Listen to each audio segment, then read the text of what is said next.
Under the lights, where the warriors ride. Friday night fire, feel the pioneer pride. From the first down fight to the final bell. Where Boswell born, you know the name well. It's football Friday night.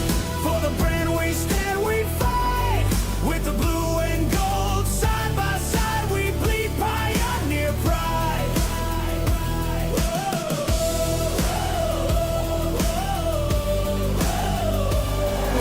In between ball games, Pioneers are going to walk out of here.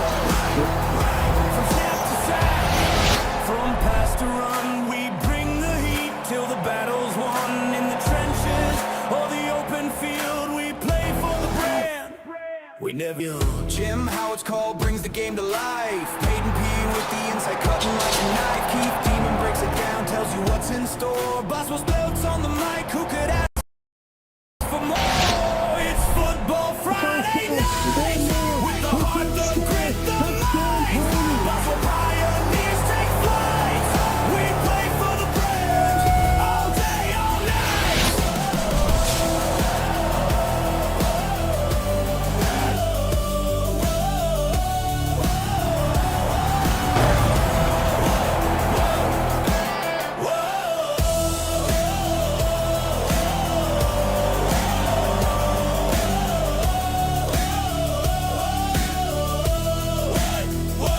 Go! Slobber Friday night.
There we go. There's a soundboard. Hello, hello. Yep, we're alive. All right, here we go now. All right. Here we go. Okay. Try this again. So Man. let's go run through it again. We've got a telestrator. I know you saw some drawings. Boom. All right. Yep. Okay. Good evening and welcome to Boswellsports.com. Off to another rough start. Final game of the season for the Boswell Pioneers. Final regular season game. And we are live from Vernon Newsom Stadium here in Mansfield, Texas. And it's a beautiful night for football. And the temperature is somewhere in between 70 and 80 degrees with 10 miles an hour winds out of the south. And this is a big one for the Boswell Pioneers. Win and you're in. It's that simple. We don't have to have any help. We don't have to have anything happen across the way. We just have to win. For Mansfield, it means nothing. They've already got they're the second seed out of our district. They already know who their opponent is, and whether they win or lose really doesn't have a bearing on what happens with Mansfield. So, but the Boswell Pioneers, a little bit different story. They have to win in order to keep their playoff hopes alive. Yep. Yeah, they have to win, Jim. Last night, Crowley gave North Crowley a little bit of a run. And a lot of people, even myself included, was a little nervous about that game. A little worried. But then I remembered, even if Crowley would have pulled off that miraculous upset, if Boswell would have won tonight, it wouldn't have mattered because the Pioneers, in a two-way tie with Crowley, has the tiebreaker via head-to-head.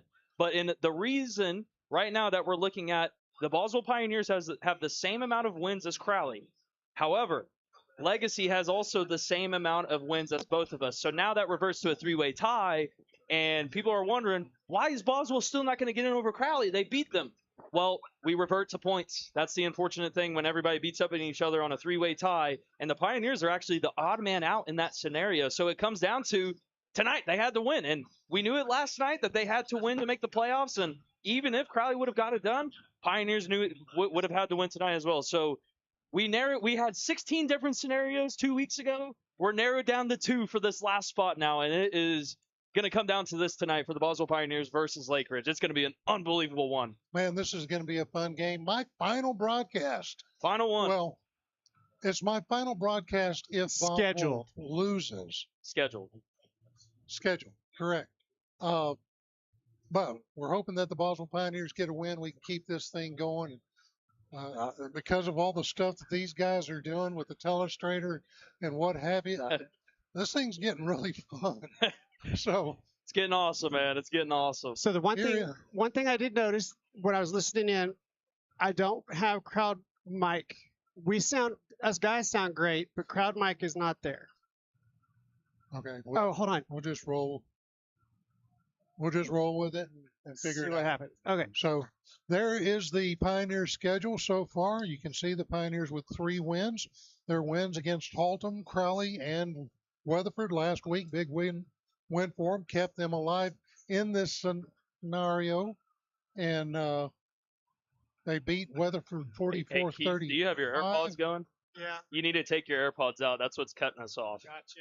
So, sorry, Keith. No more AirPods for you. I'm trying to keep up with the sound. It's all good. It's all good. As long as everybody in the chat box is saying we sound great, then we sound good. We sound good. So we're all good. Yeah, we're all good here. So apologies for the little. We're still working out the kinks of the telestrator tonight. As you can see on the screen, we can draw now, which is nice. It's very cool. But we're going to talk a little bit about the different playoff scenarios that can happen in 4-6A. So right now, there's a little bit of some craziness happening for that 4th spot in 4-6A. If Eaton were to upset Keller, there will be a 4-way tie. A 4-way tie for the final spot in the playoffs, which will make it quite interesting. But we'll kick it back to the standings over here at 3-6A. Yeah, you see 3-6A there. North Crowley already locked up the district championship with an 8-1 overall record. Perfect 5-0 in district. Mansfield Lake Ridge, like we said, sitting in that 2nd spot, 4-1. Of course, if you're playing for pride, you want to make that 5-1, then you got to get a win tonight. Yep. But and then behind them, Mansfield Tigers, they're locked up as well. 4th seed, like you said, is the only one that's open. That's the Boswell Pioneers or the Crowley Eagles. Mansfield Legacy been knocked out. Yeah, they're knocked out via they can't get in a 3-way tie. Right. And then the Weatherford Kangaroos, of course, we knocked them out last week. Yep. So that's how we're looking. And Crowley's actually sitting at 2-4 in district. So tonight, if Boswell were to lose, Crowley will get in via that 3-way tiebreaker. And as you look at the Lake Ridge Eagles, man, they've been unbelievable down the stretch. A big turnaround from last year. I believe they were, 1-10 last year? Yeah, 1-10. Overall? And the Boswell Pioneers, that was their only win. Last year was against Mansfield Lake Ridge. They've done some revamping, brought some kids in, and they've really taken off this season. Their only 2 losses, of course, were to North Crowley and North Forney, which very good football. Very, very good football teams. And North Forney, by the way, is a better football team than Forney is, which is the craziest thing. So, I mean, you couldn't get higher drama than this. No, you can't. And man, I was looking at 4-6A, and we'll take a look at this real quick. So here's my notes on the Lake Ridge Eagles. They're ranked 103 in state, Boswell 272. Pretty wide gap. Last week, the Pioneers, the only time this season that they were ranked ahead of their opponent. Lake Ridge is 0-3 all-time against Boswell. First meeting was in 2022. Relatively new school out here. Last game last year, the Pioneers won 44-35 and hope to repeat that this time. Lake Ridge, as you can see, they're 1-9, 0-6. Back in 24, and what a turnaround. It's just an unbelievable turnaround, Jim. I mean, Coach Thor has really just revamped this program. They've got a lot of great athletes across the board, man. Their offensive line has been stellar this season, Jim. Just stellar. Peyton, what do you know about the kids that they've gotten in the program? You know, you always know who those D1s are. Who have they got? So, I mean, they've got a guy on the offensive line. He plays the tackle position. He's going to be going to Texas Tech next season at the Division I ranks, and it's just another guy for Coach Joey McGuire to have over there in Lubbock. And if you watch Jim Howard's last coaches show this week, Coach Abb even talked about him a little bit. This kid's a stud on the offensive line, and he's really been the leader of the pack for how well they've been on the offense. And man, you just look at their quarterback, Deshaun Edwards. Deshaun Edwards, he is going to be a guy that I think is going to try to give the Pioneers defense some fits, and he is not a good matchup for the Boswell defense. He can pass it, and he can also run the football. He's their leading rusher on the year. He's number 2 in yards per game, but man, he is just leading the pack in the run game, and that's just going to be something that the Pioneers are going to have to handle both up front and in the secondary with how well he is in both the passing and running game. And look, it's all led by their offensive line, but look, Boswell Pioneers, they also have a quarterback themselves that has really came alive, I think, the last few weeks, Jim. Absolutely. They got two serviceable quarterbacks, starting with Juju Lords. 96 completions out of the 165 attempts for he did eclipse 1,000 yards. That QB rating also jolted up the last 2 weeks. It is just jolted up. Yeah, I think he was in the 80s. Yeah, I think he was at 75 like a few weeks ago too, and now he's sitting at 91. It's just showing just how well he's fitting in now at that quarterback position, and he's just been, in my opinion, Jim, outside of Chance Lassiter, he's been the rock of this offense the last few weeks. Here's a kid that we need to talk about. You got that other part of the three-headed monster, Jace Richardson, Chance Lassiter, the two-headed running backs there in the backfield. Jace Richardson hurt 4 weeks ago. Pretty severe injury for him. He's come back, starting to get his legs back under him. I think for the Boswell Pioneers tonight, how Jace Richardson goes is how the game goes. 100%. If he can knock off those 10, 15, 20-yard runs, then I think we've got a good opportunity. And I'll one-up you, too, when you look at the receiving game. I think Chance Lassiter is going to need to be that guy in the receiving game, even Peyton Rhodes as well. He had a career game last week against Weatherford. He's going to be a big asset for them in the receiving game, especially across the middle when they need those chunk yards on early downs.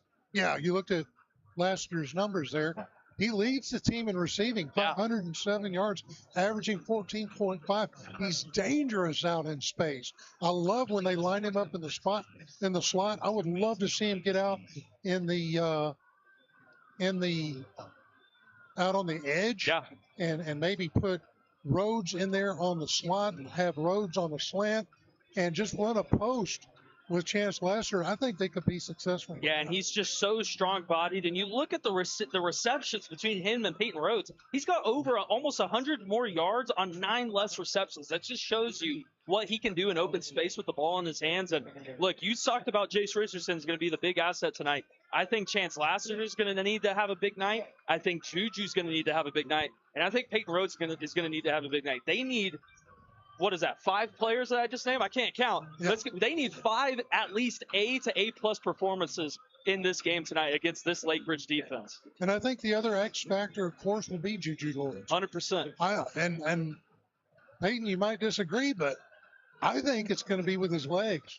I think so too. I think that he needs to be able to establish the run so that they have to account for that and put a spy on him or whatever and take a linebacker out of that game to open up the run. And you know, Jim, what I think is the beautiful thing when you talk about the quarterback position, you can keep this up here, Keith.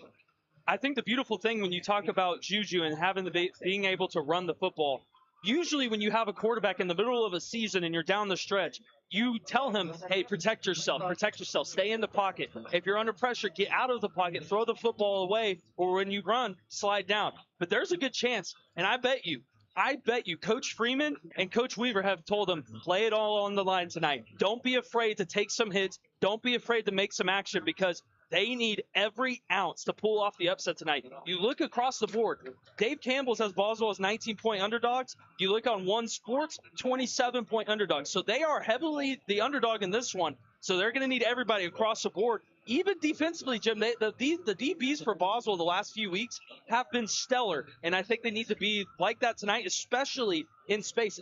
I mean, we talked about it last week. The open field tackling for the DBs for the Pioneers last week. Phenomenal. Probably the best we've seen all season. Different. Yeah, They changed the captain. it is different. So here are your field captains tonight for Boswell.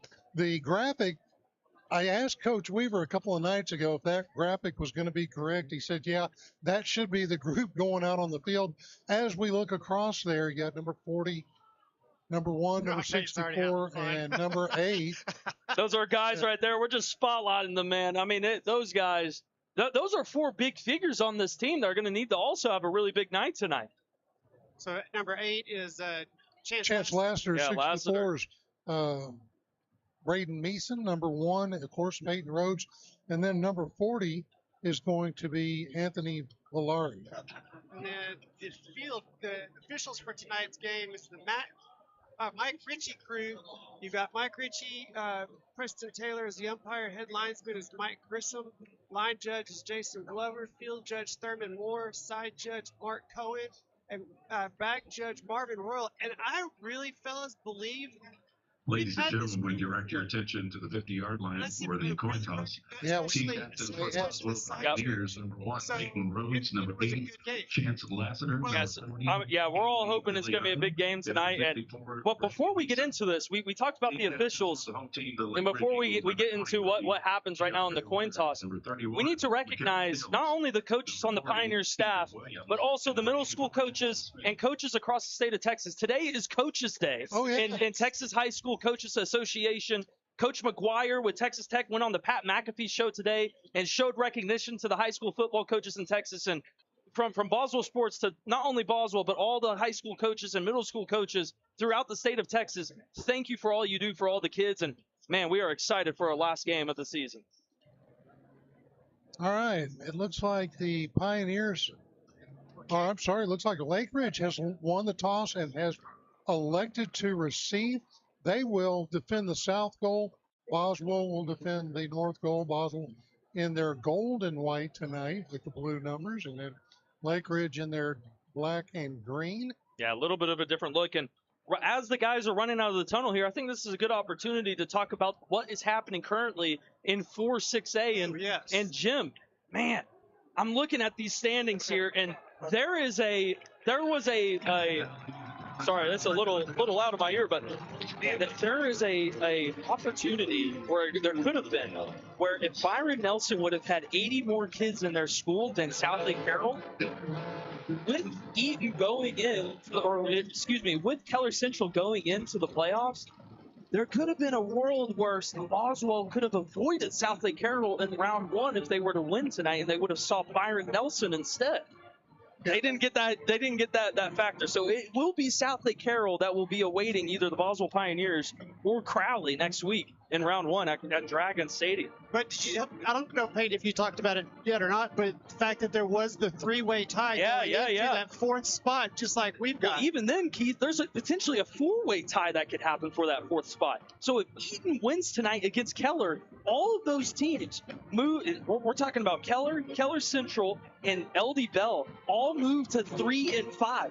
That all goes down to points. And in that scenario, we'll pull it up here. It is quite crazy. At this moment, Keller Central has the number 4 spot. But if Eaton were to win by 12 points or more against Keller, they would sneak into the playoffs. I mean, guys, Eaton right now is 7th in the district. But I think Bell has basically eliminated themselves by that loss last night to Trinity. Yep, LD Bell is officially eliminated. It all really comes down to tonight. If Keller wins, they're in. If they lose, then it really comes down to points between either Eaton or Keller Central. And I don't want to be a mathematician. That's just going to be crazy. Texas flag is going to private first class. Melissa Carter. We are waiting the national anthem here at Vernon Newsom Stadium. We'll take a quick pause and recognize national anthem.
It sounds like we're really choppy. We really sound like when we did our testing pregame that we had enough bandwidth and all that kind of stuff.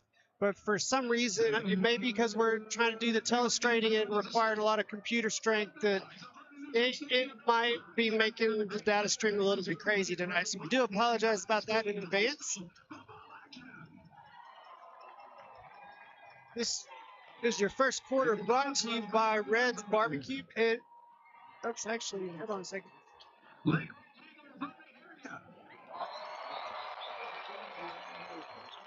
Yeah. All righty, we are ready to go as Lake Ridge.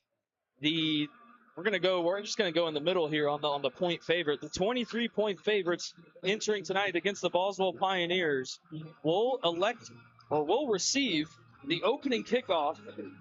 And as we remember, and as we talked about all the last 2 weeks, the Pioneers have to win tonight to advance to the playoffs. This is a big opportunity for these juniors, as you never know what could happen in realignment next season. Everything is very, very up in the air. We've seen Alito is going to go to 6A. Azle could potentially go to 6A. Brewers hovering on that line as well. You never know what this district could look like. This could be the final time that the Pioneers face Lake Ridge in Mansfield with this class. For the Eagles, number 2, Noah Butler. So Ben Perez kicked this one away.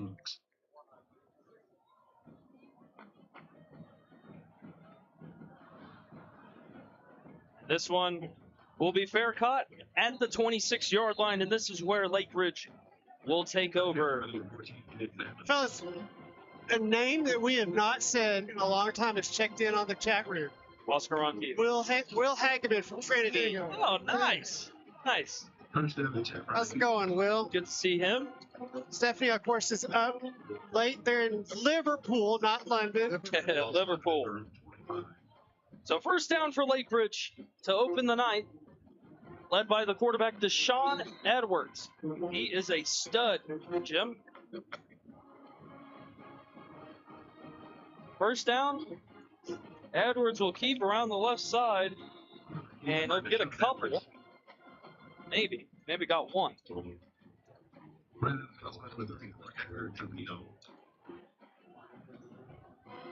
Bring up a second down at 10. He actually got nothing on that one.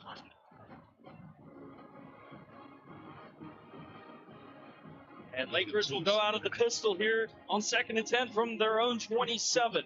Pioneers showing blitz. Edwards, back to pass, going to throw it quick to the left side. It's caught. Got a blocker, and he's going down the sideline. Jaden Evans is going to take the screen to the house, and that is not how the Pioneers wanted to open the night. A 73-yard touchdown reception. 2 plays, 70. There's the busted play right there. And that's the thing that has plagued the Boswell Pioneers all season. It's just the big play. And Jim, we talked about it. Talked about how last week, the DBs tackled really well, flew to the football really well against Weatherford. They did not pick up where they left off last week, as that was just completely the DBs. And Lake Ridge struck first, 18 seconds into the football game. And Jim, the PAT is good, and a little bit about Lake Ridge. This is kind of how they've started most of their games in district play. They get out early and get a big lead. That's something to watch out for. As we remember, Lake Ridge is locked into their playoff spot. There could be an avenue, a world where if they're up to a big lead at halftime, they may rest some people. You never know. That could be a factor. Yeah, that time you look at it. The thing that you got to remember is that when you give up a play like that, running down the sideline, your pursuit angle is what becomes important. And the Pioneers didn't have a deep enough pursuit angle to keep him from going in. They've got to watch that and make sure that they don't let that happen again later on in this game. 100%.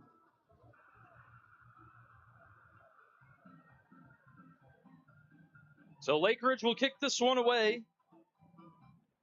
And we have Chance Lassiter and company back to receive the opening kick. You always have to remember that any team could come out with an onside, Jim. You never know. Remember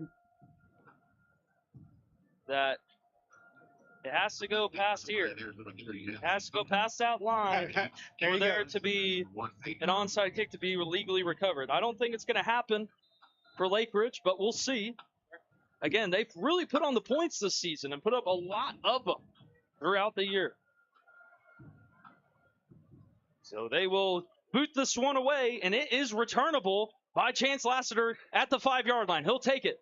Lassiter's got a hole. Lassiter! He's got room to work with. Cuts it inside. Chance Lassiter to the 50, the 40. He'll be brought down at the 33-yard line. What a start for the Pioneers. Man, that's a great start for the Boswell Pioneers. That's what they needed. That's what they needed. Maybe give them a little bit of energy as they go on offense this time.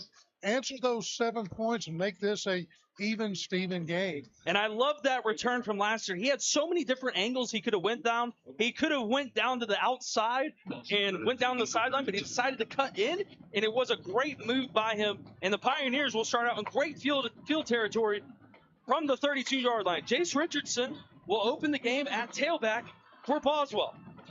Juju in the gun. They'll hand it off to Richardson. Big hole up the middle, and there's that burst of speed that we're used to as he brings it to the 28-yard line. Yeah, that's what we need from Jace Richardson. Oh, big break. Meeson lost his hat. Yeah, lost his helmet right there. Meeson, man, lost the helmet as he will have to check out for a play. And that was just all right there. Those big boys up front that made that happen. Great run from Jace Richardson, a gain of 4. Second and 6. Here's a handoff to Richardson up the middle again. Another good run inside down to the 29-yard line. Excuse me, the 24-yard line. That should be enough for a first down. Got 2 yards to go. 2 yards to go, excuse me. So it'll bring up a 3rd down and 2. So now Chance Lassiter will check into the game. And Jim, I mean, this has got to be 4-down territory, I think. I would not be afraid to run the football, but they're going to go empty here. A little bit interesting. We haven't seen the Pioneers go empty much. Now Lassiter will go back to the left of Juju. Juju will hand it off to Lassiter. He's got a blocker out in front, cuts it inside. He's got the first down out to the 20-yard line. Maybe the 19 is where they'll mark him at forward progress. And, Jim, what do you think so far of this Pioneer offensive attack? They're not afraid to run the football right now. Well, you know, it kind of shows me why Lake Ridge decided to go on offense first. Yeah. The Pioneers are doing a good job of pushing the football downfield. Let's get some points out of this, baby. So 1st and 10 from the 19. Juju, it's going to be a design quarterback draw. Runs it to the left side. Juju to the 15. tries to escape. He'll be brought down at the 11-yard line. And Jim, you talked about in the pregame that they're going to need Juju's legs, and he starts it off right there with a gain of 8. And the other thing is, they're in the Reds Barbecue red zone. Where's your favorite? Man, you got to love that red barbecue red zone right there. You got to love it. So here we go. It'll bring up 2nd down and 2 from the 11 for Boswell. Juju back to pass. Looks, throws it to the right. It's a swing pass to Lassiter. Got blockers to the 5. Inside. He's marked down at the 1-yard line. He had some room. And Jim, that was all Juju Lawrence. He saw nobody was open downfield. Just checked it down to his running back. Just great job at the quarterback position. So now we'll have a personnel change. Jace Richardson will check into the game. At 1st and goal from the 1. I like this here. I like it because Jace Richardson has that. Got a lot of open space right here. Watch that right there. Here's a handoff to Jace. Jace to the right. He's going to be just short. Maybe a push. He made it. He's in. He's in. It's a touchdown. Touchdown. Jace Richardson, the last push by the offensive lineman for the Pioneers, has them on the board. Nice. And what started as an unbelievable kick return to open the offensive possession for Chance Lassiter, and the Pioneers got positive yardage on every single play on offense. And they're awaiting the PAT to tie this one up at 7. They're saying we will not go quietly into the night.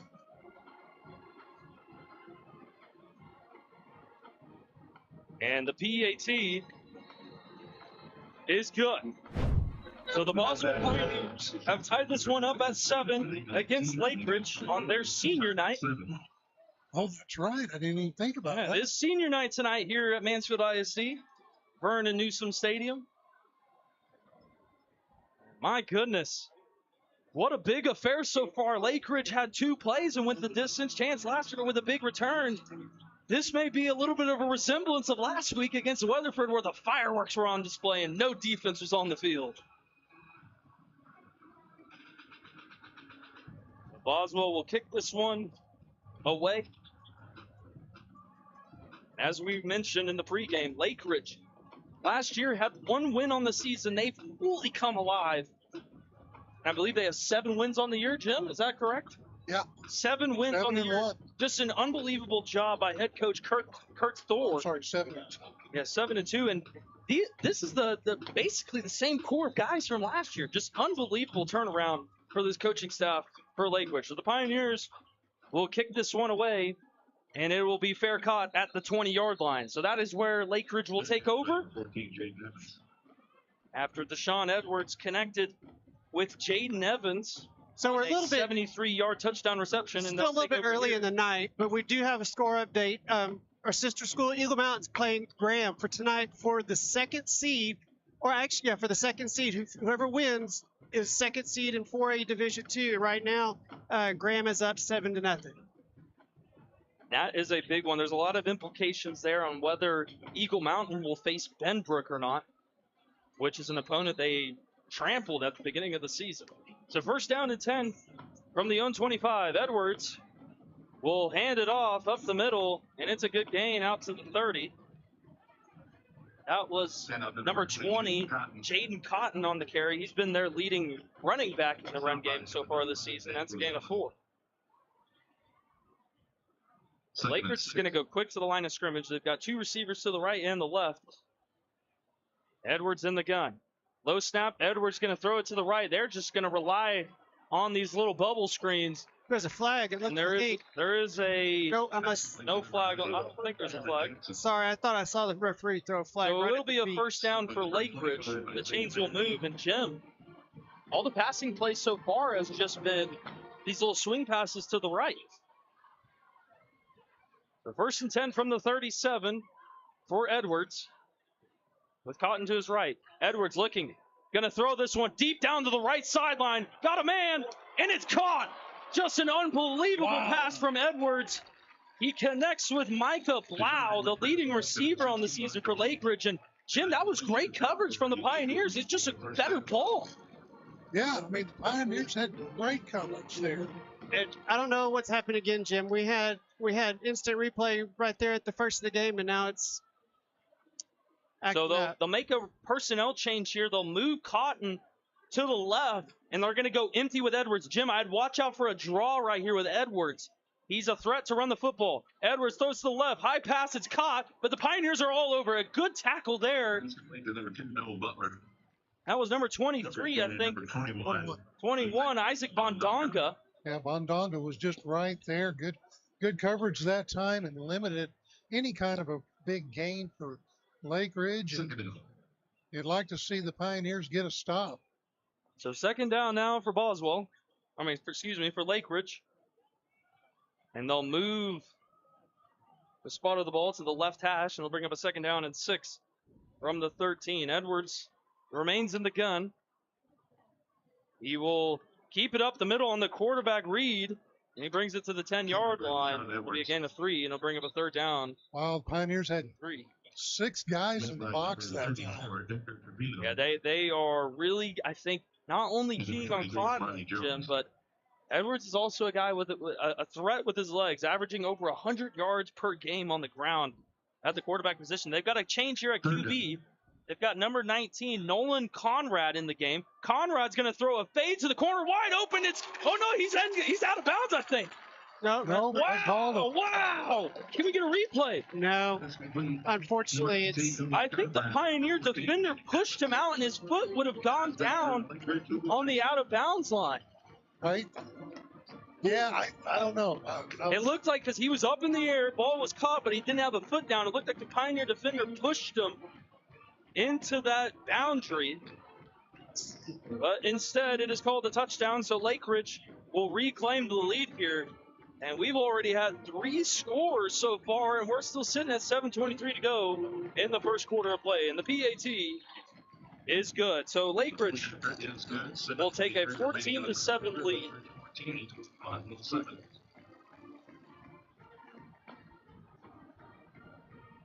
14-7 lead here. And Jim, considering if the Pioneers have to take over in their own territory, if Chance Lassiter doesn't bring it the other way, what do you think this offense is going to need to do for their true, real test on offense to go the length of the field? Well, the first thing you have to do is you have to make sure that if Mansfield is going to score, you got to keep pace with them. You got to keep pace with them to give yourself a chance at the end of this football game.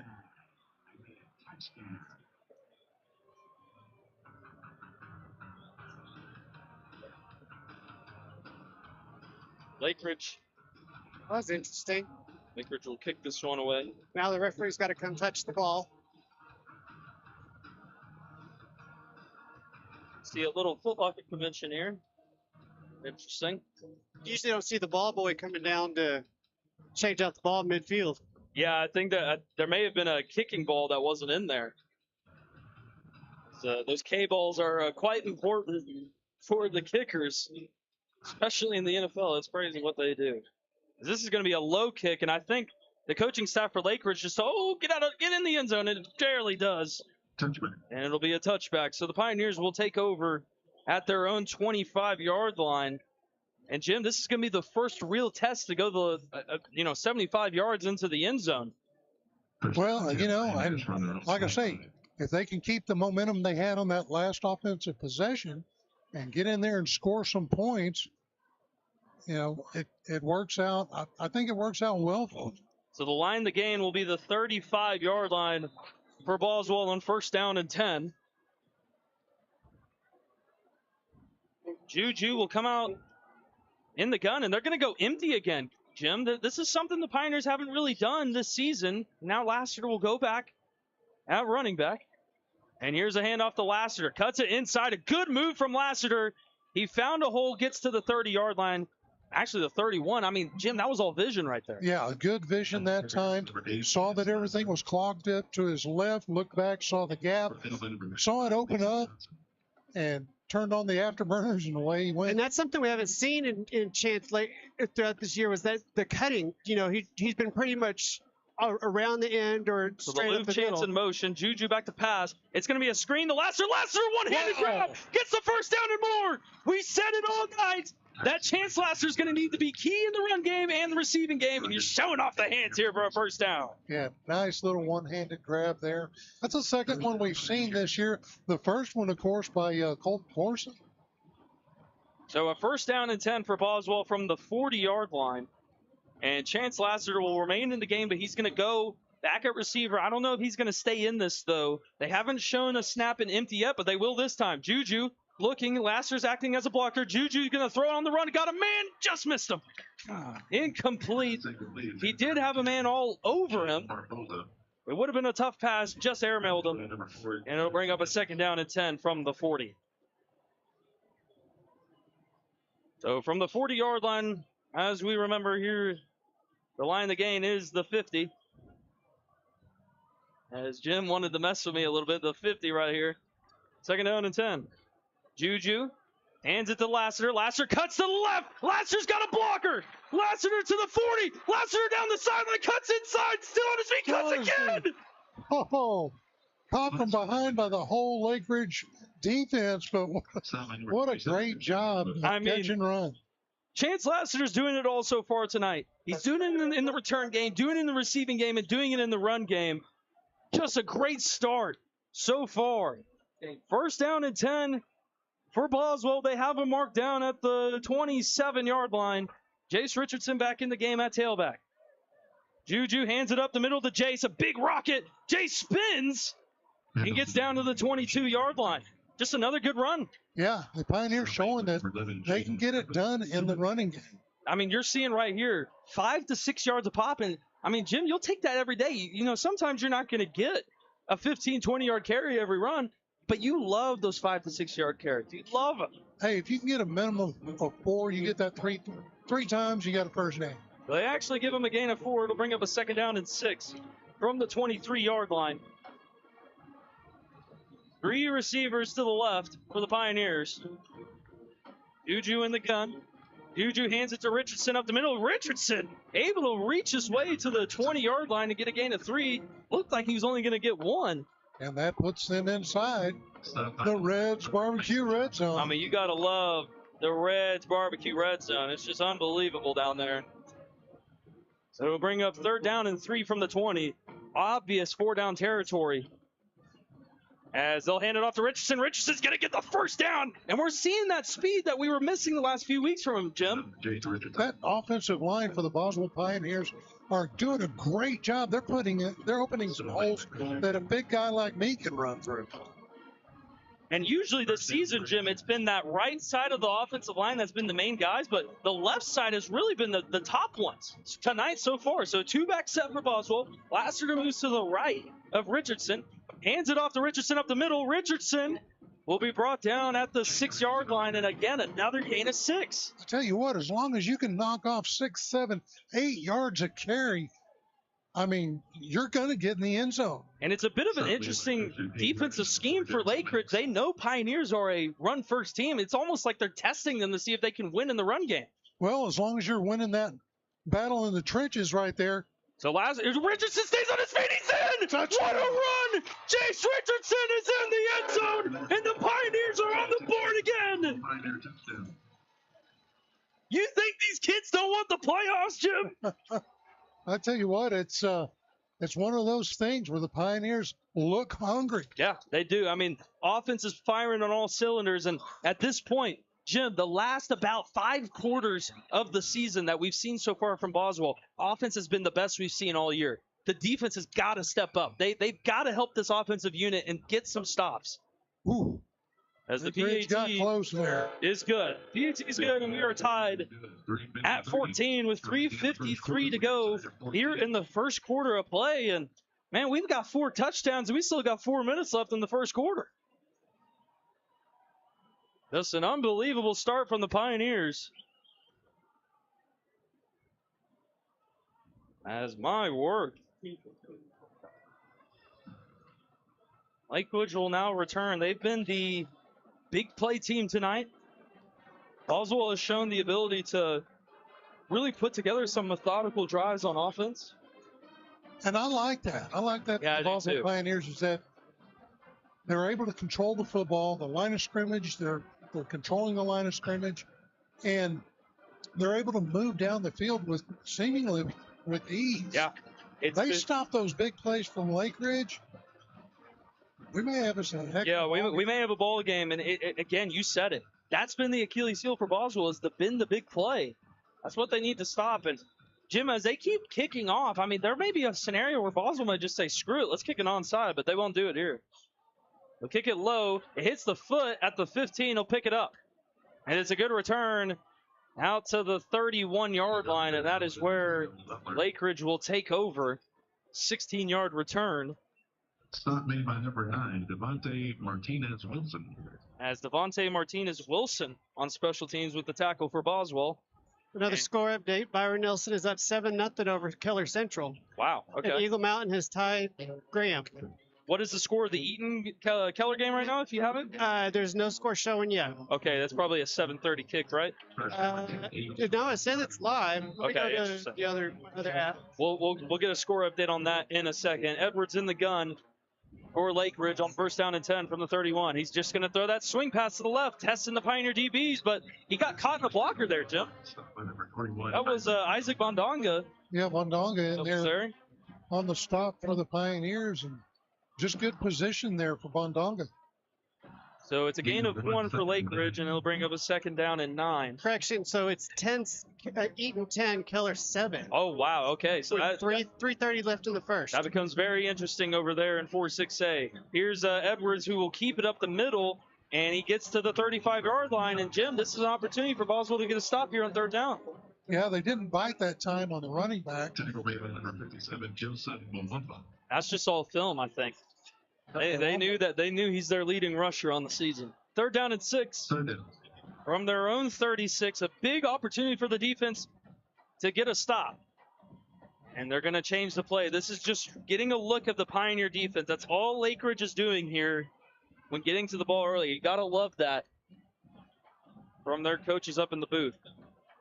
They'll snap it with 6 on the play clock. Edwards throws to the left, all over him. Are they going to get away with a flag? They do, I think. So the Pioneers, that was number 2. John Morales could have easily been called for a PI, but the ball was out of reach, and they don't throw it, so it'll bring up a 4th down and 6. Yep, uncatchable. Yeah. So the first time tonight we've seen either team get a stop. And it's the Pioneers. It's the Boswell Pioneers. Yeah, this is a big opportunity, Jim. And look, we talked about it a few years ago when they played Eaton.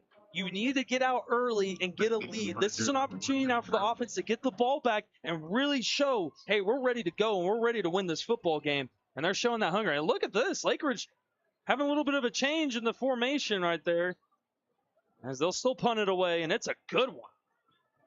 And it'll be caught, and it's fumbled. Oh. Peyton Rhodes. Oh, And that is just not what you want to do. And Lake Ridge will recover. And look, that is just a unfortunate mistake for Peyton Rhodes. That's one of those opportunities when the ball's low and it's in that way. Just don't even touch it. Let it go. Don't touch it.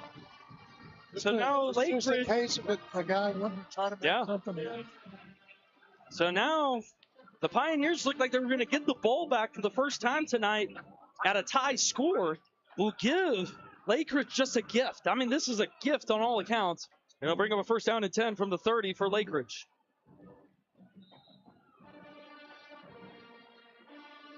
So Lake Ridge, 1st down and 10 from the 30. Edwards in the gun with Cotton to his right. They'll hand it off to Cotton.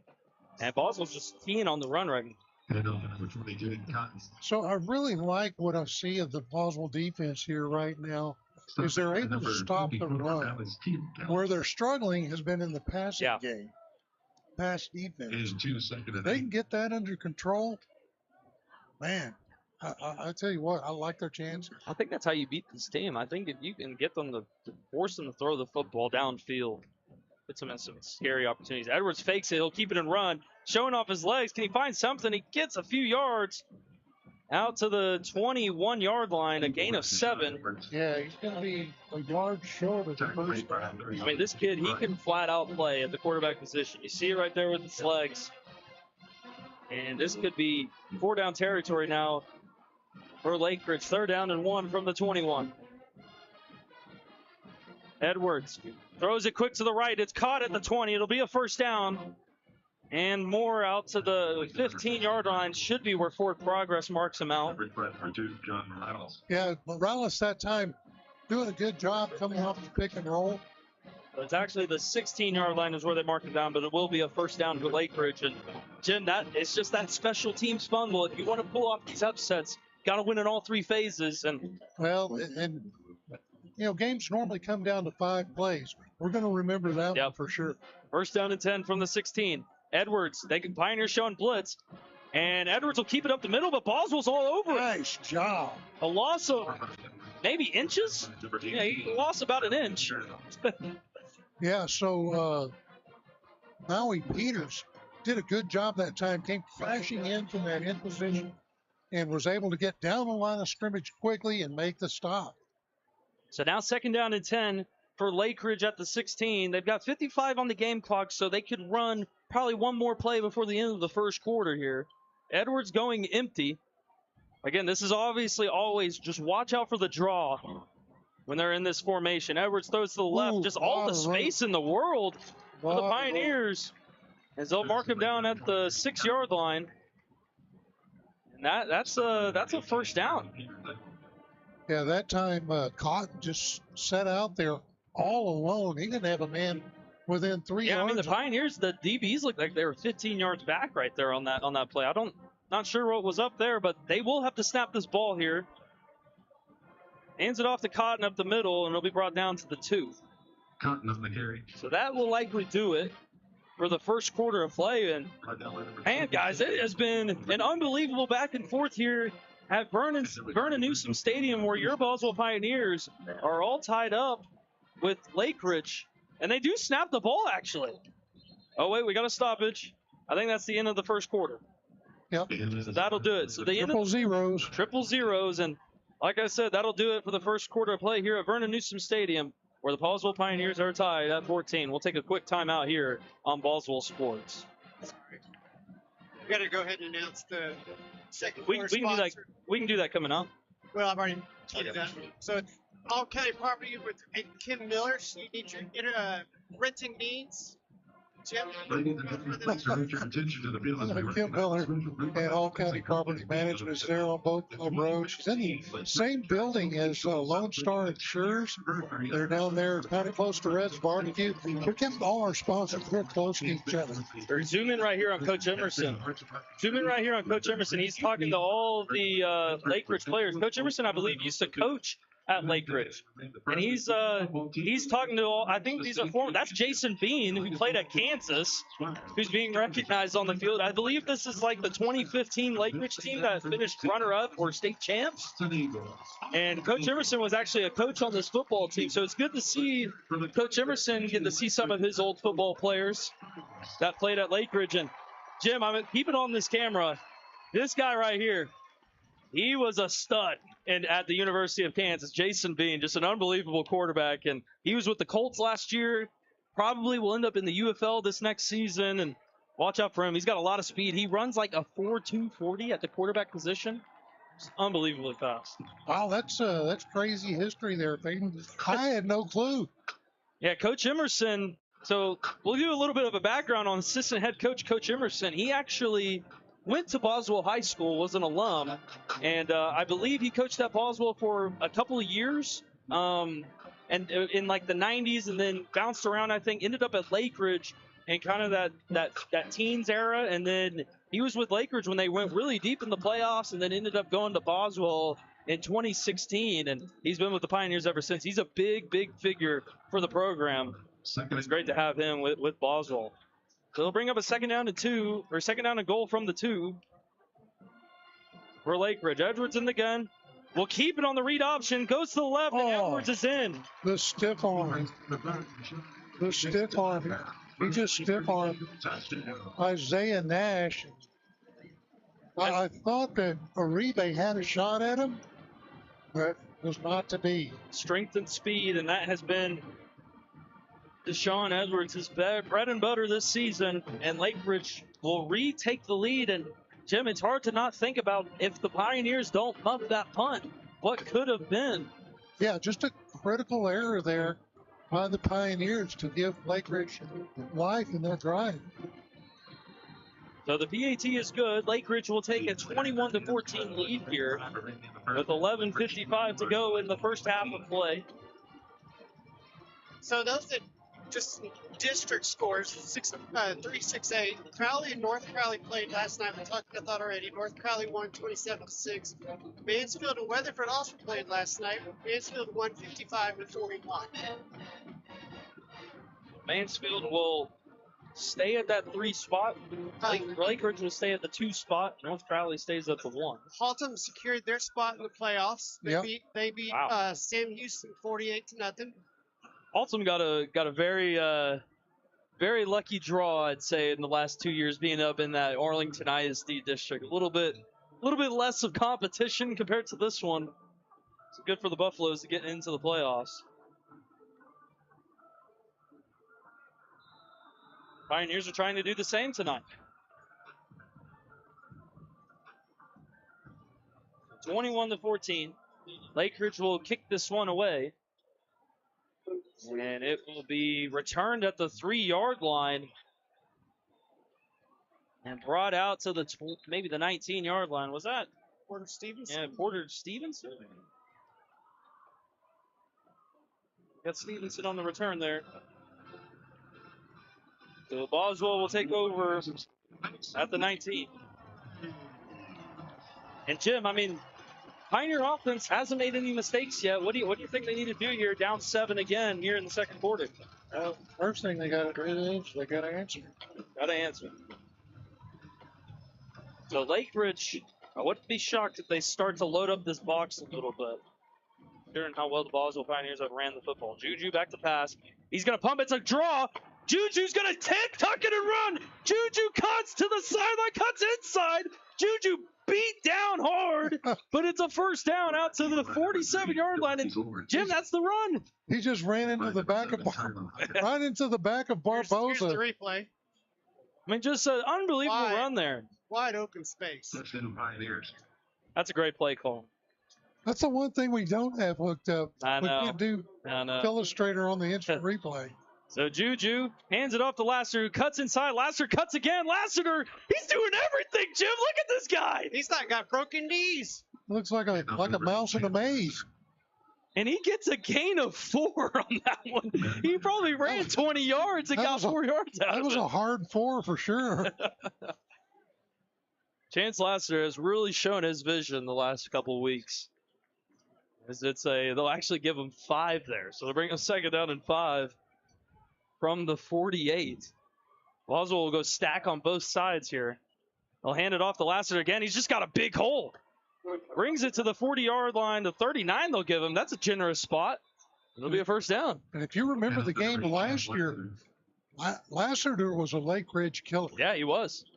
He was. That was honestly like the cherry on top when everybody was like, okay, Lassiter's going to be a dude, and he's been a dude tonight. Richardson now in the game at tailback. Richardson up the middle, and man, Jim, the Boswell run game tonight. Just can't be stopped. Again, what made that possible is they're loading the box, and if Richardson gets through there, that's going to be a big gain. So it's a gain of 8 for Jace Richardson. Look at all those guys. They just continue to load the box here. Here's a handoff to Richardson again. Richardson spins out of it, and Jim, I'm noticing here these second-level guys for Lake Ridge, they can't tackle him. If you like defense tonight, you probably need to turn on a different game because it's just going to be an offensive affair. That is true. Lake Ridge, even though that they've been the number 2 team in the district, they've actually shown their ability to really allow a lot of points on defense. First and 10 Pioneers. So Juju's going to go empty here with Chance lined up at that little tight end position. Juju throws across the middle. Oh, what a deflection. Wow. That's just great coverage there by number 26, Kylan Jones. Yeah, Jaden Barbosa was targeted. Sometimes you just got to tip your cap. Look at this replay here. That's just getting a hand in there and deflecting it. That's just great coverage. It'll bring up a second down and 10 from the 25. Juju will bring Chance to his right. Juju will keep it on the read option, cuts it up the middle. My goodness, Chip. Keeper by number 30. He brings it to the 19, and these guys. Inside the Reds barbecue red zone. Once again, another trip. And at least now they've got a manageable situation as it's 3rd and 3. You got to love that Reds barbecue red zone. And, Jim, 3rd down and 4 here. I think this is the guy you give the ball to. You give it to Chance Lassiter. Let him go to work here. Get him those extra yards. 3rd down and 4. Hands it off to Lassiter. Lassiter, he's going to get He called close. it. He got it. Yeah, he got it. So it's a 1st down for Chance Lassiter out to the 15. And he's just been a force tonight, man. He's been a force. And I like what I see out of Lassiter. You know, early on in the season, I thought he was running a little bit timid for Chance Lassiter. But now we see him running hard. He's putting his head down. He's not afraid of the contact. And you see the result right there. It's a 2-back set. Juju will hand it off to Richardson around the left side. Richardson brought down hard, and he gets a gain of 1 out to the 14. That was a lot of yards to get, or a lot of running to only get 1. Brings up a 2nd and 9. So the Again, I tell you what, they need a special award for Richardson at the end of the season for the guy that's taken the most abuse. It's unbelievable how he still gets up on his feet. So 2nd down and 9 from the 14. Juju, high snap, hands it off to Richardson. Big hole again. Richardson, he's always maybe just short Are though. they going to give it to him? No. No, they do. Oh, they did. They do. It's a touchdown. The Pioneers score again. Nice. Jace Richardson. That's 3 tonight. I mean, that was just a big gaping hole on the right side, and this Pioneer offensive line. Jake, he's not in there. This Pioneer offensive line tonight has just been unbelievable, as it is now awaiting the PAT, potentially, and the PAT is blocked. Oh, And for the 2nd week in a row, the Pioneers have a blocked PAT. And Jim, this is the 3rd time this season we've seen a PAT blocked in a close game, and these are points you gotta have to have. You need every that point. hurts. That's play number 2. Play number 2, and look, it's all happened on special teams so far. Lake Ridge is winning right now in the offensive in the offensive side of the phase, or actually we'll say it's tied. Defenses are tied, but they're winning in the special team side, and you see it in the score, 21-20. Got to win in all 3 phases. Yeah, that one definitely is killing.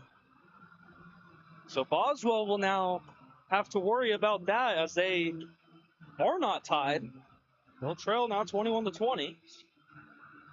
And the reason for that is that if you've got an offense that can score on just about every possession and you're trying to keep pace, at the end, that comes back to bite. Yeah, because you're going to have to worry They've got about to find a way to make that up. You got to worry about 2 points. And Jim, Lake Ridge could go down and score, and they could go for 2 and take a 9-point lead if they want. You always got to worry about that. Pioneers will kick this one. It'll be returned at the 18-yard line by Lake Ridge. Great coverage by the Pioneers. Bring him down at the 33-yard line. Number 2, Noel Butler. Brought down by number 23, Armani Jones. Jim, this Boswell defense, they need a not what we saw the last possession, but the possession that led to the punt. They need that type of possession here to get this offense back on. Yeah, they need to get a stop, and then they need special teams to step up and make sure that they secure the football for the offense. Just another score update. Keller is now up 13-10 over East. Byron Nelson is up 14-0 over Keller Central. So if Keller wins tonight, they are in the playoffs. That score will be huge for just for curiosity, if Eagle Mountain wins tonight and plays Benbrook next week, Benbrook won last night 76-23 against Venus. So Edwards will fake it, throw it out to the right. Pioneers got a tackle, cuts it around the outside, and oh, Jim, if he didn't get pushed out, that could have been 6. Well, I'm surprised that the Eagles didn't get a flag there. I thought they held a little bit on the edge with that receiving blocker. I'd watch out for Emmanuel Oggs the rest of the night. That kid is fast for Lake Ridge. They'll give him the first down. They did. So they'll hand it off to Cotton up the middle. He brings it out to the 46-yard line. Big Uribe there, plugging up the Brought down by ball. number 77. So a gain of 3. Again, it comes down to the Pioneers stopping that passing attack of Lake Ridge. Beautiful moon tonight out here in Mansfield, too. We'll get a quick look at that in a second. Second down at 7 from the 46. Edwards just throwing it to the short, to the right again, testing the Boswell DBs. And look at this cut. 2 cuts and a miss by Micah Blau, the leading receiver. And I mean, Jim, these are missed tackles. Look at the moon tonight. Just an Sent by number 14, unbelievable one. Marion. Big red supermoon. As Lake Ridge now have a first down and 10 from the 42. And they're just testing the DBs, Jim. I mean, this is all it is. These short passes, making them tackle. Edwards in the gun. He'll keep it on the quarterback draw. Pioneers are keyed all over it, though. And it'll be... Oh, ball's out! Ball's out! Pioneers Ball's got out! it. No, I No. don't know if they did. Yeah, Pioneers got it. We'll see the indication. Uribe's down there on the bottom of the pile. And the Pioneers They'll have come it. up with it. The Pioneers get a turnover. That was Nate Rosales coming up with it. And the Pioneers get their gift. That is just what Boswell needed. After the muffed punt that led to a Mansfield Lake Ridge touchdown, and then a blocked PAT that led to the Pioneers not being tied at 21, the Pioneers now have a chance to take their first lead of the night. And you see the turnover chain over there. They're getting crazy. Oh, that's one of my favorite things for the Pioneer defense to get a turnover, and then Coach Haskell gets in there, and I mean they'll get a jug, they'll get water bottles. Somebody's getting wet. So, Peyton, here's a question. You're down, you missed the field goal. Do you go for a 2-point conversion if you score here? I say you do it. I say you do. Make this back to a 7-point game. Juju facing a blitz. Juju throwing it up, and that was just nowhere to be found. Oh Incomplete. my goodness! He had Jaden Barbosa wide open, wide right open at the there. 40-yard line. The second down and 10 from the Right 36. Just got a miss. So 6:34. Interesting for the Pioneers there to throw the football on first down. The run's really been working. Pioneers getting a play change at the line of scrimmage with 9 to go on the play clock. They'll hand it off to Lassiter, and they met him right at the line of scrimmage. No gain. Yeah, I would have liked to have seen him bounce it out to the right that time. I thought he had a little bit of room, but nothing doing. And Jim, now that first down led to no yards and they threw the football, now you're set up with a 3rd and 10. It's just a little bit of an uphill battle here. Yeah, definitely the gamble that you take on first down. If you complete it, it's your hero. If I not, say watch out right here. That's the guy you go to here. Juju throwing it up to Lassiter. Oh, he missed him. Had Lassiter wide open on the sideline, and it was incomplete. And the Pioneers will have to bring the punting unit out. So, Peyton, remind everybody, because we had a question in the chat room about this. Remind everybody about the playoff scenario and how it locks Boswell in, even if Lake Ridge wins. It doesn't lock Boswell in if Lake Ridge wins. So somebody said Lakes. Hold on a second. no. Pioneers have to. They win. have to win They tonight. have to win. Oh, that's right. Yeah. Yeah. So how that? Yeah, we'll talk about that. That is a good point to make because there's a lot of questions surrounding it between these both teams, and this punt is away. Will go out of bounds around the 30-yard line. So let's talk about this a little bit. And this is the craziness. If anybody's been following around the last few weeks, we had 16 different scenarios at 1.2 weeks ago, and now we're back down to only 2 scenarios. And here is how. So last night, Crowley lost. They only have 2 wins on the season. Legacy only has 2 wins on the season as well. So if Boswell doesn't win tonight, they'll also have 2 wins. So everybody's thinking if it's just down to Boswell and Crowley, Boswell will get in with the head-to-head. No, because this is a 3-way tie, and every one of those 3 teams has beaten each other. So at that point, it goes to points. And right now, Crowley is +9, Legacy's +6 with their win over the Pioneers, and Boswell's only +1 against Crowley. So the Pioneers would not get in, and we'll get to the rest of it in a second. Here's a pass out to the left side, and it's a gain of a couple for Lake Ridge. He's brought down, and so if Boswell wins tonight, that obviously gets them to 3 wins and escapes the 2 wins, and they're into the playoffs. And again, it's just so crazy because last night, if Crowley would have won and Boswell would have won, then it would have been tied again between them two, but it would have only been head to head. So that is why the Pioneers have to win tonight, and it's just it's how the district has set it all up. It's unfortunate, but it's just how it goes. Edwards keeps it on the read option. They'll get the first down and more, and he's brought down at the 45-yard line. Yeah, Lamar Isidore out there on the edge for Boswell. Jim, I mean, it's hard to – I hate to say it now, but you got to be thinking the Boswell offense would really love to have that possession back to try to get some points there because it felt like a must score here right before the end of the half. First down and 10. Lake Ridge is doing a really good job.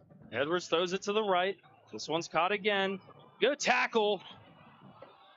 That was Armani Jones on the tackle, tackling the big Cameron Jackson. Armani Jones, Lake Ridge. he has got a motor.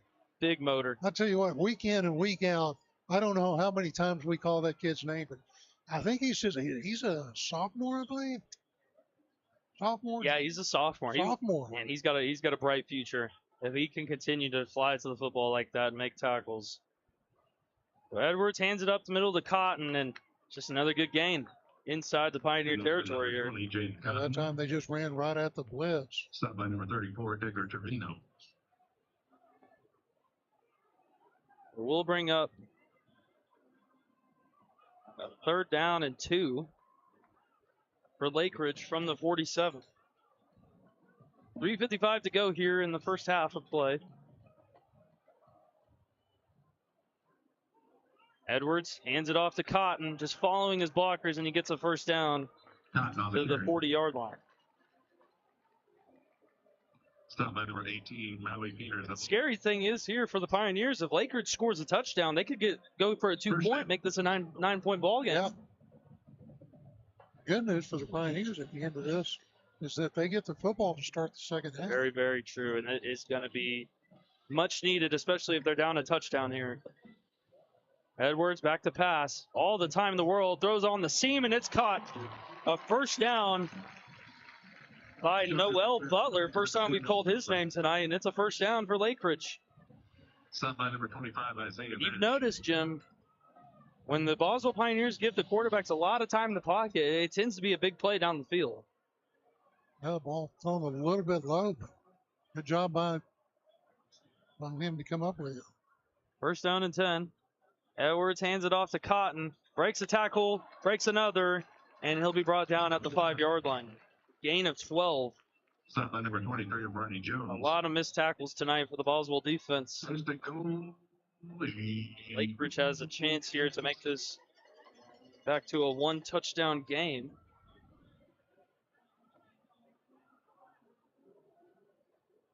Edwards will remain in the gun with Cotton to his left.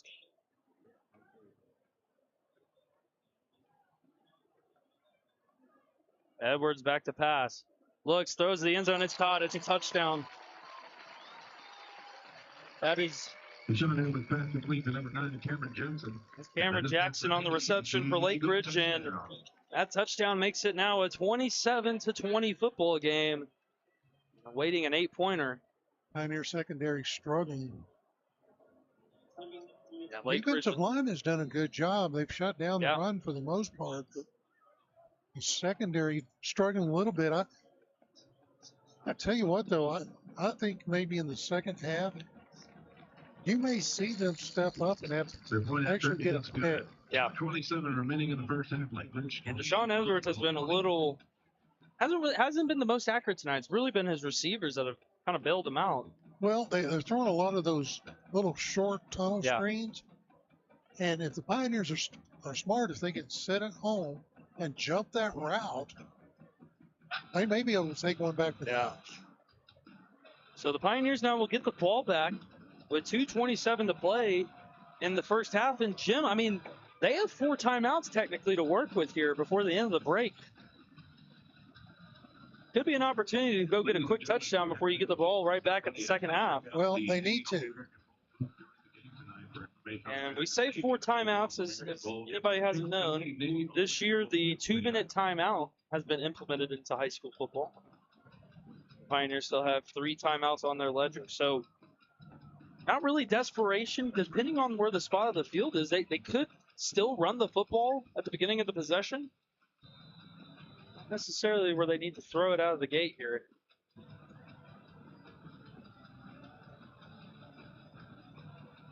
Lakers would kick this one away, and it's a little squibber. Oh, no. And it is going to be recovered by Lakers, picked up and brought out to the 15, 10, 5, and they are just winning in all 3 in the third phase, the special teams. And that's just catching a special team sleeping. They kicked it into a dead spot on the. But the referee's waving his hands. Waving. Look at the bottom on the replay. He's calling dead ball. So they're going to actually call it a dead ball here. Yes. So I think they're going to must have called offsides or something. No, that's probably because. Oh, he picked up and his knees were down. Something maybe. I don't know, but. Yeah, I mean, if it was a live ball, he should have been able to pick that one up. So I'm not sure what that was about. So it won't be a touchdown, but Lake Ridge will get the ball back here with 2:23 after catching the Boswell special teams sleeping. Edwards hands it off to Cotton up the middle and bring it out to the 29. Good evening, Suzanne. Suzanne Hernandez checking in the chat room. One of my co-workers. Have to give a shout out to her. 2:05 to go here in the first half. Lake Ridge going to try to snap. No, they don't. They don't get the ball off before the 2-minute timeout. So, quick score update, and we'll take to hear from our sponsor real quick. Keller Central has tied Byron Nelson at 14. Eaton is up 17-13 over Keller Indians. And then Eagle Mountain is up 10-7 over Graham. And Saginaw and Chisholm Trail are both tied at 0. So we'll take a quick commercial break.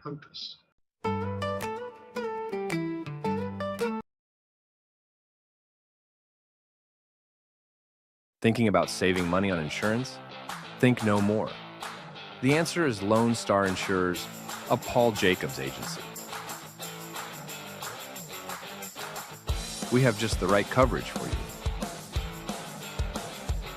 Auto, home, health, life, recreational vehicles, and more. See how we can save you money on your monthly premiums with these products. All state Progressive MetLife. So the ruling on the field on that special teams kickoff was actually, they ruled it an onside kick. It really wasn't.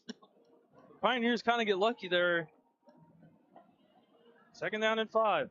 Punks. Edwards wide open. And it's a touchdown. That was all set up on those bubble screens, Jim.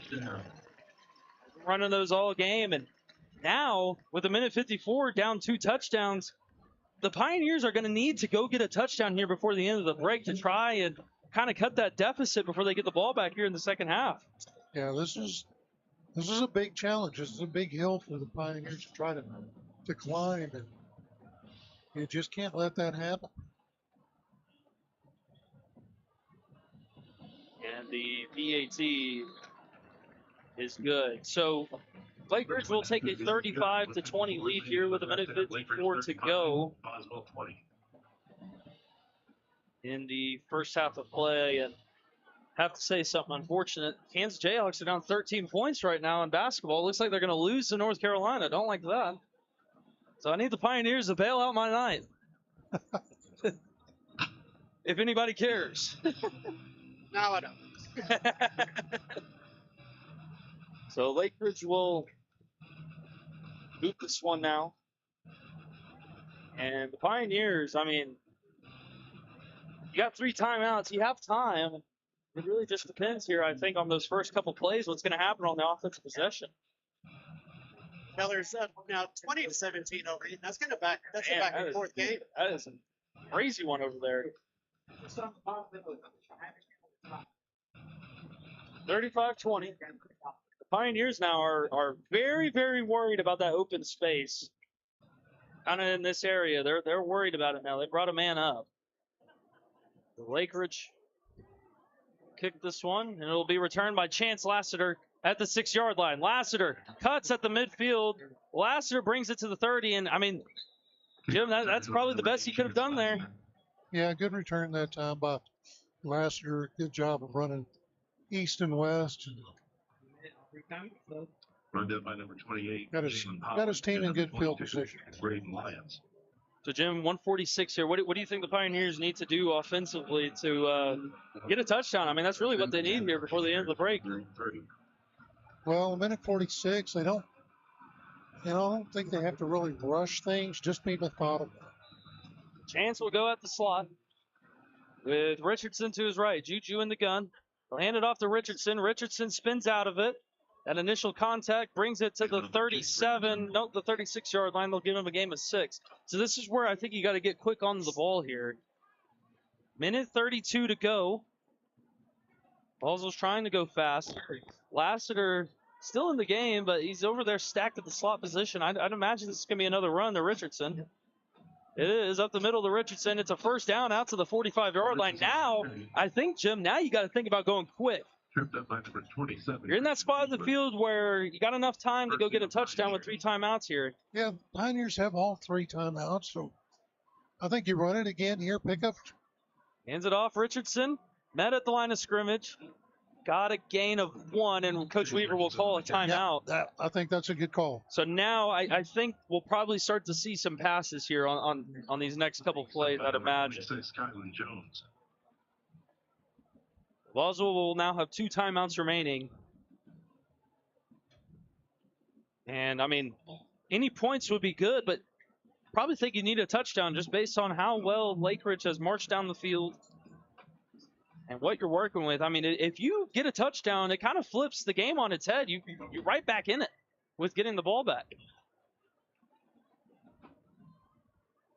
Yeah, let's see where they put Lassiter this time. So Lassiter, big number 8, will be at the running back position. Jim, again, we haven't called Peyton Rhodes' name tonight. They're going to stack him up here with a group of receivers. I'd watch out for something right here in this area. Peyton Rhodes has been really quiet. Yeah, really quiet. I'd say something right in that area or something out here. Peyton Rhodes. 2nd down and 9. Juju rolling out to the left. Looking. Rhodes did run that route. Throws it. And the flag's coming out at the PI. So there was a push on Colton Coursey. It may have not been a great call, but the Pioneers will take it. That ball looked a little uncatchable. So we'll get the indication from the official over here.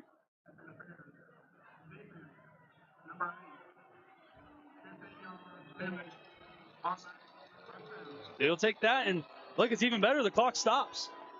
If you get a free 15 without using a timeout, and you still have 2 timeouts. So now from the 39-yard line, that touchdown is very, very attainable for Boswell. Look for another pass here. Yeah, Peyton Rhodes, he ran that HBO route just that last time and may do it again. Juju hands it off to Lassiter. He brought it to the 38, and Coach Weaver will call a timeout here with 49 seconds left. And I think that was just that one, seeing if Lassiter can make something out of that. Well, they heard me call pass, which the Lake Ridge coaches were probably thinking the same thing. So why not try to run it? So we'll bring up a 2nd down and 9. For the Pioneers. This is a big one. I think this is a big play here. Probably something out of bounds. Get some yards to stop the clock.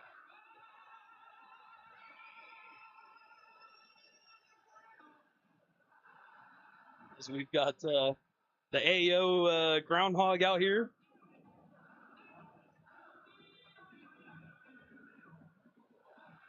So one noticeable thing, Jace Richardson still not in the game at tailback, and Chance is staying at running back. Chance has been a threat at the receiver position. Surprised he's not lined up at the slot. 2nd down and 9 from 38. Juju back to pass. Under pressure, steps up in the pocket. He'll run it, lowered his shoulder. They got to get up to the line of scrimmage quick. They don't want to burn that timeout yet. They're at the 35. And I think Boswell called a timeout. So now you have no timeouts, 40 seconds left. They're going to have the wherewithal to get up to the line of scrimmage quick. If they get the first down, they can probably clock it. Yeah, get up there and clock it. But this next play, I mean, they're going to have to go quick if they don't get the first down.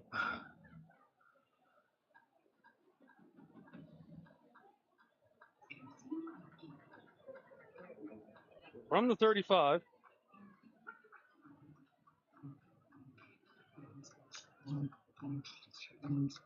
Jim, what do you think is going to happen here? 3rd down and 6.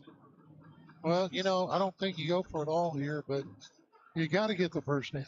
I wouldn't be shocked if they run something, a little screen here with Richardson, or a little rub here with Richardson. He bounces out on the screen. Lassiter. Move a man in motion. Juju back to pass. Looking, he's under pressure. Throws it. Incomplete. Was intended for Peyton Rhodes. Now it's 4th down and 6 from the 35. And look, I think you got to go for it. Yeah, here you got to go for it all. They won't bring the punting unit out.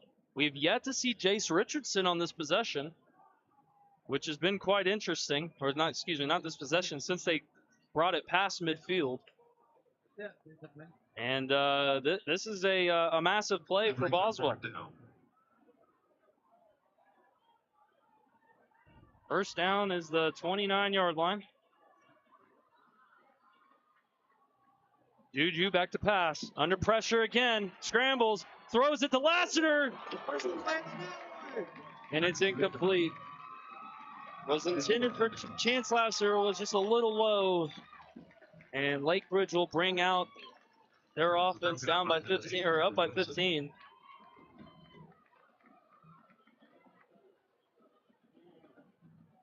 Yeah, that time the Pioneer offensive line did not get a good push. They didn't. No. Really, they just allowed the Eagles to come in and get a lot of pressure on Juju. Didn't have an opportunity to really turn and set his feet. No. All those dropbacks that he had that time, he had no time to throw. He was just under pressure every time. And the Pioneers are facing an uphill battle here with 28 seconds left before the end of the half. But Jim, Lake Ridge has 3 timeouts. Now you're thinking nothing big down the field. Low snap, handoff to Cotton. No, he threw it out to the left. It's caught. He brings it to the 49-yard line. 19 seconds left. Here in the first half. This is where it's a gut check for the Boswell Pioneers. So you cannot let Lake Ridge get more points on the board going into the half. Yeah, 3 touchdowns, I think, before the half. I think that does it. I really think that it would be too much of an uphill battle for this Boswell team to come back from. They seem like they're on their heels a little bit right now. Yeah. And we don't know what the field goal range is for Lake Ridge. If they've got a guy that can boom it, this is an opportunity. They can make it an 18-point game if they wanted. I want to shout out to Stephanie Freeland, who says she's going to bed. It's 2 o'clock over there in Liverpool. Appreciate her tuning in. Stephanie, we're right there with you. We hope we get another chance next week. And Pioneers have got to get back into this football game. First down and 10 from the 50 for Lake Ridge. They still have 2 timeouts, so they could run a few plays here for the end of the half. Pioneers showing blitz. Edwards hands it off to Cotton up the middle. Big hole. Cotton breaks another tackle. Brought down at the 33. And it's a timeout for Lake Ridge. He's down at the 32. And Jim, 9 seconds left. They can go to the end zone here. Yep. I'll do a quick score update. Saginaw is up 3-0 over Chisholm Trail. Eagle Lake Mountains Ridge at holds their second halftime time up another 10-7 half. over Graham. Again, that one has second seeding implications. Let's see, what else do we got? It's 2 minutes left in the second quarter. Keller is up 20-17 over Eaton. And at halftime, Byron Nelson and Keller Central are tied at 14. Yeah, the Chisholm Trail and Saginaw game, that's the battle. Battle for the Spurs. Ooh. Battle for the Spurs over there at Chisholm Trail High School. The Chisholm Trail really amped up, hoping to get a win against their crosstown rival. Those two are in district with each other, right? Yeah. Jim, I would say watch out here. Watch out here. Watch out for these seams right here. This could be kind of that dead zone. Edwards, low snap. Throws it to the right. It's caught. And he'll be brought down for progress. They're going to get a timeout with 2 seconds left. Maybe 1 second left. So one more shot. And they got yards. Unless they bring in the field goal. Yeah, they could. It does. They're going to bring out the kicker. And so this would be a gut punch. If Lake Ridge could make this field goal, I mean, we're talking about a 3-possession lead. Pioneers would be in some bad territory. So this will be a 41-yard attempt For a 41-yard field goal attempt. for Lake Ridge. And it'll be their kicker, Kyson Scott, the junior. 41-yarder in high school is not a chip shot. Well, they're trying to make this a 18-point game, and it would be a massive gut punch to the Pioneers' chances. Need a block here. Here we go. Good snap. Good hold. The kick is up. And it is right down the middle.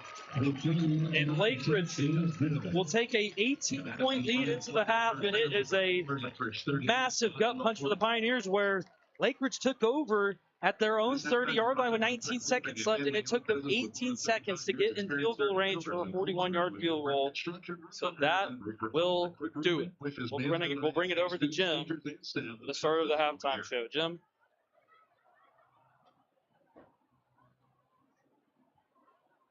All right, this halftime is brought to you by Lone Star Insurers and my friend Paul Jacobs there on Boat Club Road. You know, several years ago, I made the switch with my home and auto, and he has saved me just a boatload of money. Speaking of boats, he covers those as well, RVs. He's got it all. That's Lone Star Insurers. And Peyton, we may need a little insurance as we head into this second half, as the Boswell Pioneers find themselves in a big hole right now. Yeah, I mean, that last field goal, that's a big gut punch. We're talking about 3 possessions here.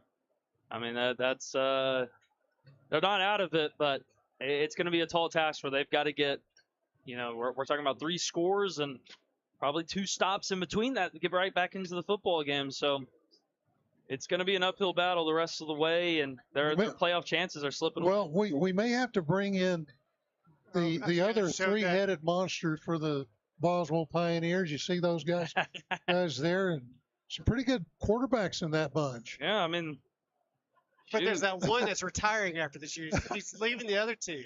I know. I mean, I don't know what he's thinking. He's probably got the best form out of everybody right there. Just look at that. I will say it's a little, Jim, I'm left-handed. I can't throw that good right-handed. So you're giving me a lot of praise here for the right-handedness. All right.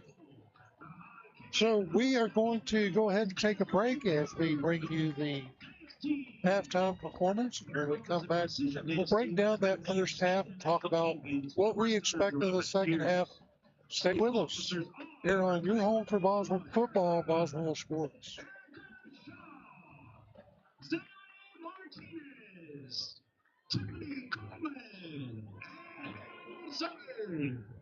Officers for the 2025 season are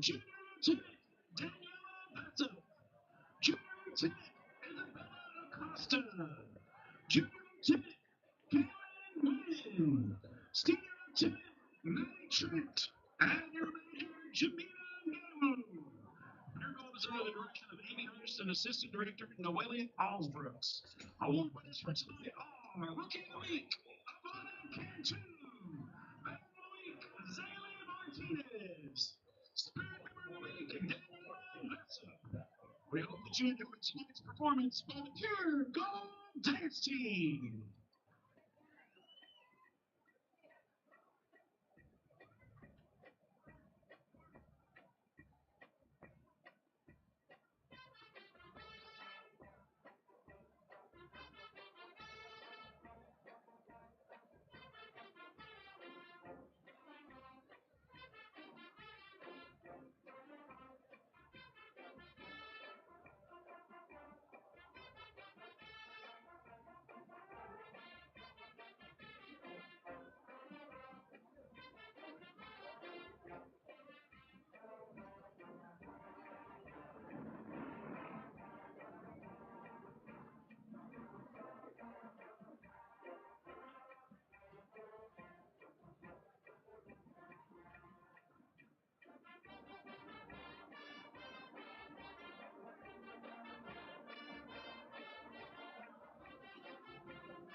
Ladies and gentlemen, please welcome to the field the Boswell High School Band of Gold.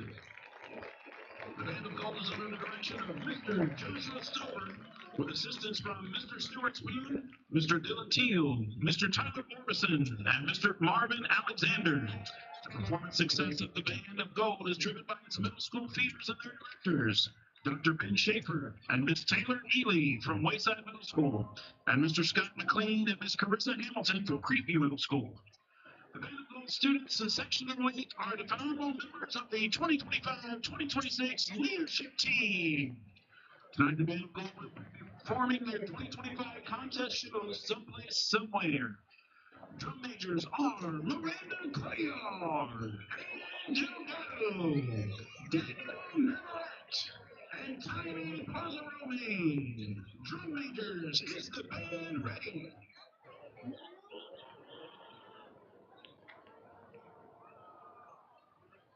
You may now take the field for your performance of Someplace, Somewhere.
The Manitoba would like to thank our band sponsors for their support this season.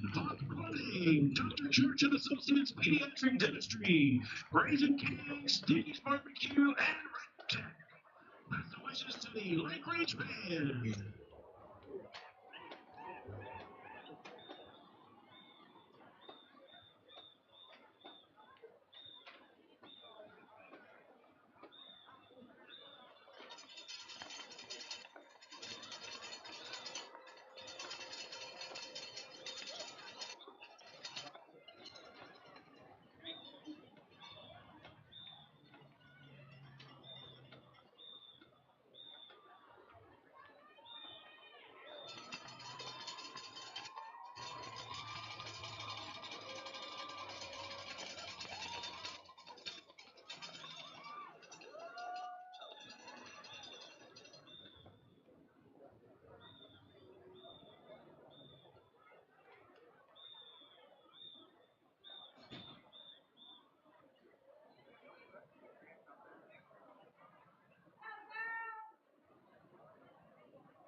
Good evening, please direct your attention to the center of the football field for your halftime entertainment.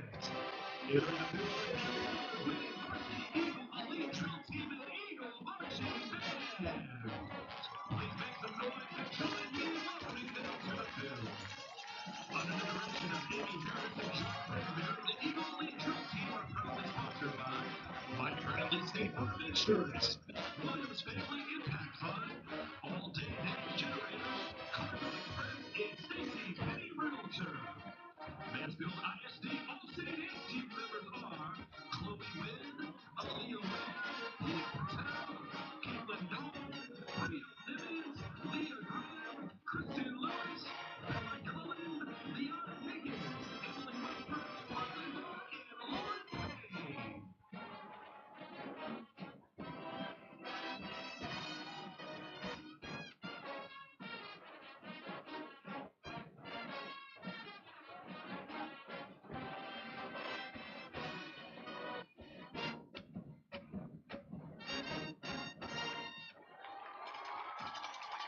The Eagles lead are led to the field by officers Junior Lieutenant Caitlin Dawn, Senior Lieutenant Bella Dillon, Senior Lieutenant Mylan Vaughn, and Captain Emily Musgrove.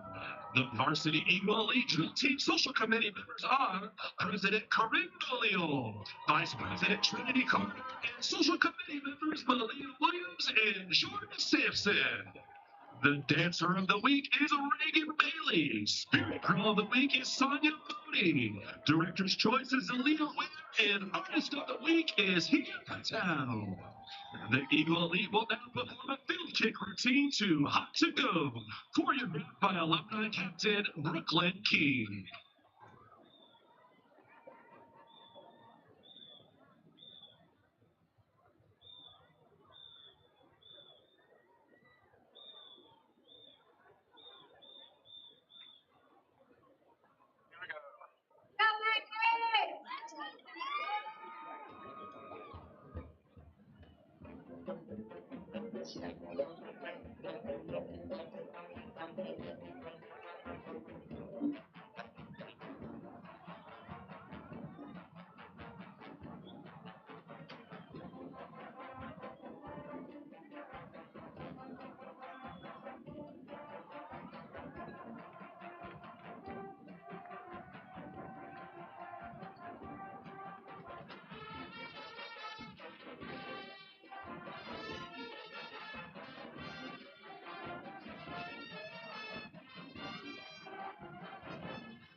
For the class of 2026 Eagle Elite Seniors. Thank you for your endless tone, dedication, and spirit to the Illegal Elite organization.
Ladies and gentlemen, please welcome to the Mansfield Lake Ridge Eagle marching band.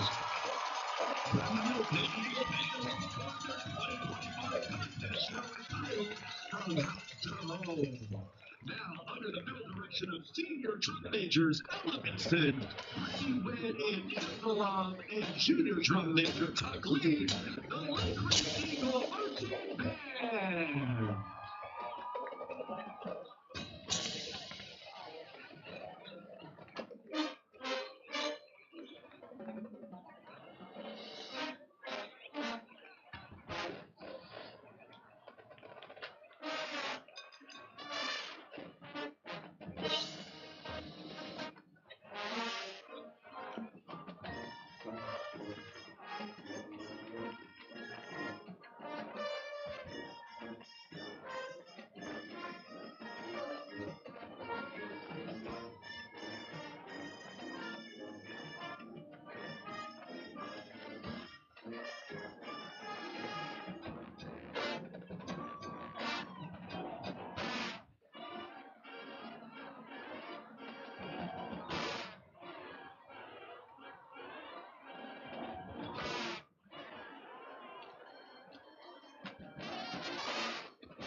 right, welcome back.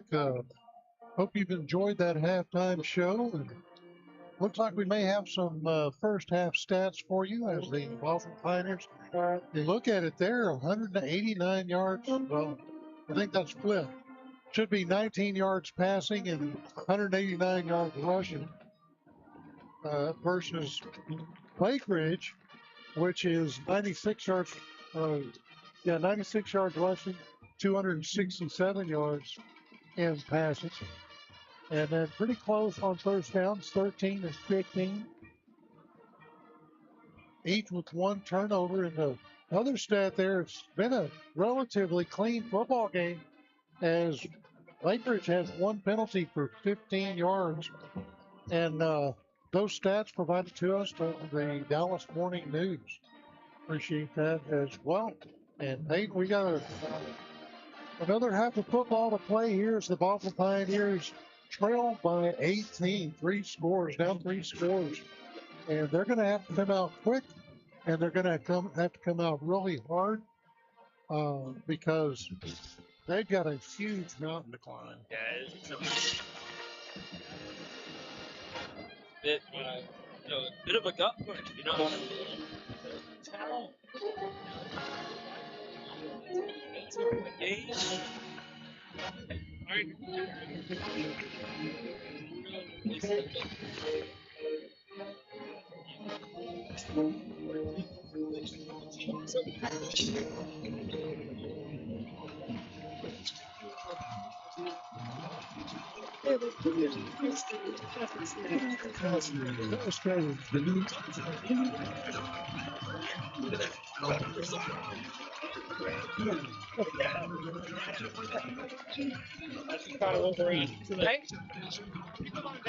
She's been illustrated for 3 weeks now.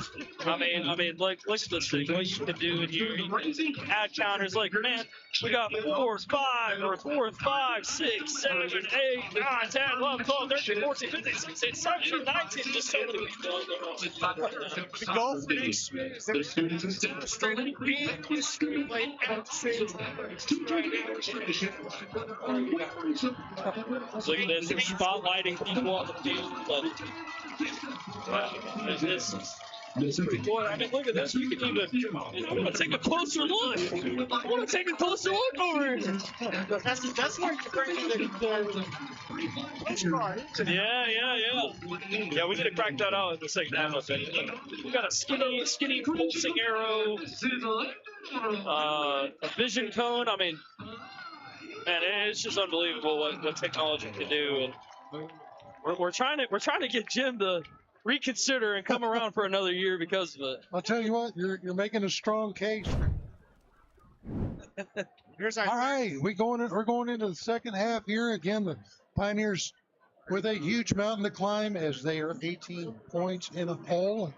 They really shot themselves in the foot there in the first half. They had the fumble after a stop, a muff punt after a stop, and it looked like they would take control of the football game, but Mansfield taking advantage of that miscue, and then Mansfield brought what amounted to a onside kick, and was able to go out there and put points on the board, and then get a late field goal to end the first half. And the good news for Boswell is that they actually get the football to start the second half. And Peyton, things they've got to correct. They've done some good stuff. They run the football very well. We saw the stats there, and but defensively, it's been about the secondary. Yeah, it really has been been the secondary, and Jim, honestly, it's the special teams. The reason this is a multiple score game is because Mansfield Lake Ridge has just dominated them in the special teams on all accounts. And Boswell, they were really wishing that they were only going to be down 15 at the start of the second half, because we're talking only a 2-touchdown game. Now it's 3 possessions, so they're going to really need something. They're going to need some life here to start this one, as this one is returned at the 10-yard line and brought out to the 23. Return by number 30, Anthony Hummer. So Anthony Hummer on the return. And Boswell will take over. As you mentioned, at halftime, Juju Lord's only 19 yards passing, only 7 attempts, 2 completions, and they were all to Chance Lassiter. The big 3 of Peyton Rhodes and Porter Stevenson and Colton Coursey, no targets yet in this one. And if you're the Boston Pioneers, being down by 3 scores, look for them to go to the air. Yeah, they're going to have to do something, but I think it's just going to be this guy right here that's going to need to be a big factor. Chance Lassiter, he's going to need to be the X factor here the rest of this game. Juju back to pass. Looks, they're going to throw a screen. Oh, it was dropped. It was a screen That's to Anthony Hummer. That's the other problem that they had in the first half is that a lot of guys not dropping the football. And Anthony Hummer was lined up at tight end there, Jim. He was lined up at the sniffer. They tried to throw him off, and Hummer just dropped it. Those are things that you got to tap into, and you got to figure out in these games. Lassiter now moves to the left to Juju. They'll hand it off to Lassiter. Here we go, Superman, watch out! Oh, no, he's brought down! Ball's out! Lake Ridge recovers! And this one may be close to church. As they brought out the Superman, Chance was trying to find somebody downfield, and he just got hit from behind and got strip sacked. Yeah, he had a man coming back to the football. Looked like it was Jaden Barbosa coming back. I thought he could have hit him, but just didn't see him. And, what's been kind of a staple for the Pioneers in their trick book turns into disaster as Lake Ridge is knocking at the door. Lake Ridge was all over that one. I mean, all over that one. They knew it was coming from a while away. First down and goal from the 4. This is an opportunity to really blow this game open. Yeah, this could put the nail in the coffin. Here's a handoff to Cotton up the middle. And they'll mark him down at the 3-yard line. Gain of 1. At this point, the Boswell Pioneers need to get a turnover. Yeah, they need to get a turnover or at least allow a field goal. I think if they get 6 here, you're talking about an uphill battle. Edwards throws to the left. It's caught. That's a touchdown. That is Noel Butler, who's in on the 3-yard reception. And, I mean, Jim, it's now a 24-point game. Now you're kind of hoping.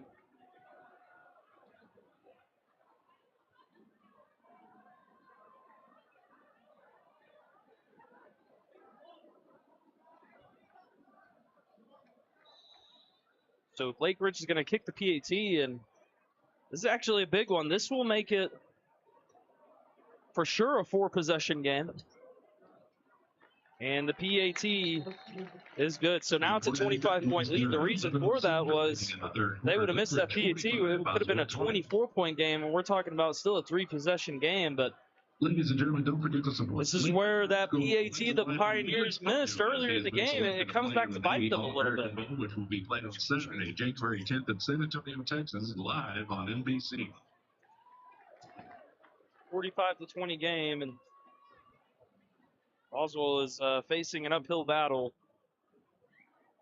Crowley Eagles are feeling good down there in Crowley about their chances to have a first-round date with South Lake Carroll next week at Dragon Stadium. South Lake Carroll is going to win their district at 4-6A and will move to, they'll play out of the D2 bracket due to their enrollment size. They're only the third smallest school in their district. District features Trinity and Eaton, LD Bell. This will be fair caught at the 32-yard line. And Jim, I was just talking to the viewers that this PAT that the Pioneers missed, I mean, it's coming back to bite them here. You look at the map. If that PAT it was made, we're talking about a 3-possession game still, 3 touchdowns and 3 2-point conversions. And now we're talking 4 possessions. Yeah, unfortunately, I think that this may be a case where the Boswell Pioneers are pretty well done. Yeah, I mean, it'd have to be a quick score. It'd have to be a quick score and a quick stop to even have a chance, I think, as we're going to have to take a timeout here on Boswellsports. Nope, stay here. Sorry. We'll stay here. Had a timeout on the field that we'll stay on the field with. See the Pioneer band of gold out tonight here at Vernon Newsom Stadium. One of the nicest stadiums here in the DFW Metroplex. Very nice stadium here for Mansfield ISD. First and 10 now for Boswell from their own 32. Here's a handoff to Jace Richardson. He's slung down. Yeah, just got tied up with the legs. Number 63 for the Pioneers. Christian Haywood with a stop. Josh Allen is. Ran right into the back, and that's a left guard that you see there. Loss of one for Boswell. Second down at 11. Handed off to Richardson again. Richardson around the left corner. Get a lot of that one back. Runs out of bounds and brings it out of bounds by number 8, Cameron Wilson. 10:34 to go here in the third quarter. You know, Pioneers came out with some fire there on their first drive, but man, the air has just been let out of the stadium. Juju will hand it off to Richardson, who's going to go around the right corner, down at the 40-yard line. They'll mark him, and he'll get a gain of 2. They'll bring up a 4th down and 2. And Jim, I mean, the Boswell offense is going to stay out here. If they don't get this will be church, I think. Here with 10-12 to go here in the third quarter. You're talking about giving this team that they're going against a field position at the 40 with a 25-point lead. 11 on the play clock here, trying to get the play. And Juju's out of the game. They're going to go Wildcat here with Chance Lassiter. Direct snap to Lassiter. Lassiter cuts. Got it. Close. I think got it. He's got it. It's a first down. Oh, man. If That's a Moritz Chevrolet. Move the chain. See the replay here. I mean, he was right at the sticks. Cut it to the right, and I think he stretched the ball out, too. Had the wherewithal to know where he was at. Good heads-up play by him. Now Juju's going to go empty here. 19 yards passing tonight. He's had a few drops from his receivers. Lassiter in motion. We'll go back to Juju and hands it off to Lassiter. And, I mean, man, Lake Ridge is all over that. Heat on him, and it's a loss. Lassiter on the carry. Yeah, they're just where Boswell in the first half, that offensive line was doing a good job Nate Anderson with the tackle. Moving the pile and protecting. But Lake Ridge is stepping up. They're just bringing everybody. This guy right here, I mean, he's just been fully taken out of the game. Peyton Rhodes, no targets so far. The handoff to Lassiter up the middle. It's a good gain out to the 7-yard line. Gain of 6, and we'll bring up a third down. Third and Mason 5. Johnson brings him down. Jace will check in. I kind of like when these two are in the game. I love it. Amy Snyder checks in. Says there's still a lot of time. Two-back set with Juju on 3rd down and 5 from their own 47. Here's a keeper from Juju up the middle. Sets life as he's got the first down. Got it. Wow, that's what they. Quarterback keeper by number 3. Just a read option for Juju. In the first, they were really. By number 11, Jaden Hewitt, and number 6, Marquise Smith. I think when the Boswell offense is at their best is when they have these two on the field in some capacity, whether it be him at the slot and him at running back. And that's something we have not seen a lot of tonight. No, which is crazy. The handoff to Richardson, a good gain, as he's just dancing on the field out to the Richardson on the carry. 44-yard line, 43-yard line. And again, I think putting Kylan Jones, Lassiter out and there in Jeremiah the slot, combined on the tackle. You know, move that defense off to the right. You know why, Jim? Because it's a focus. They're focusing on this guy. Yeah. It's a decoy. Here's a handoff to Richardson. Hits a O-lineman. Bounces out to the 40. Richardson brings it to the 35-yard line. But, I mean, Jim, we're seeing it every time this two-back set is on the field. And excuse me, we have some things popping up. But, I mean, they're not keying on Richardson. They're keying on Lassiter every single time. And Boswell offense is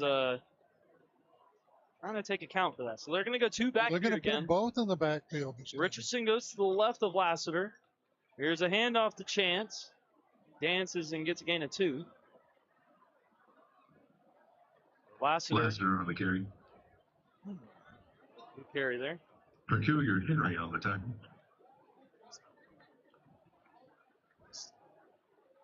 So now Lassiter will go to the slot, and this is when they're really at their best. I mean, they're keying on this guy every single time. Juju, and no, he'll fake it. Juju looks. He's just going to throw it up to Rhodes. It's caught. Touchdown. Nice. What a catch by Peyton Rhodes. He had a blanket all over him. Pioneers, I mean, they're trying to stay in this one. I think you got to go for 2, maybe. Watch him here.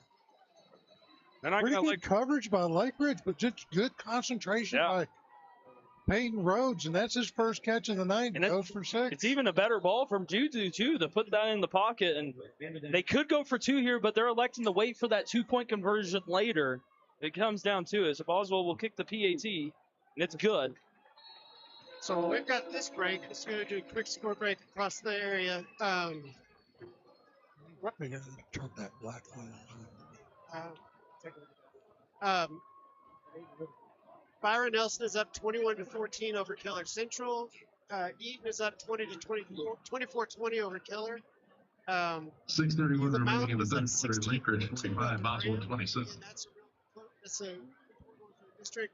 And then Chisholm Trail is up 13-3 at halftime. Wow. I had Saginaw winning that game tonight, so that's a little bit of an interesting score over there.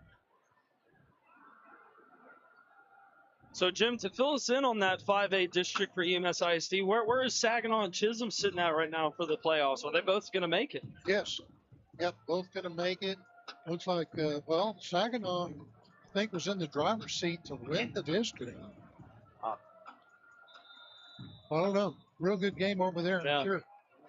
That looks like at this point that EMS ISD is going to send 3 teams to state in 4A and 5A, with Boswell missing out in 6A. Well, here's what's interesting is I just pulled up the standings. Onside kick here. Can Boswell recover? It's up! No.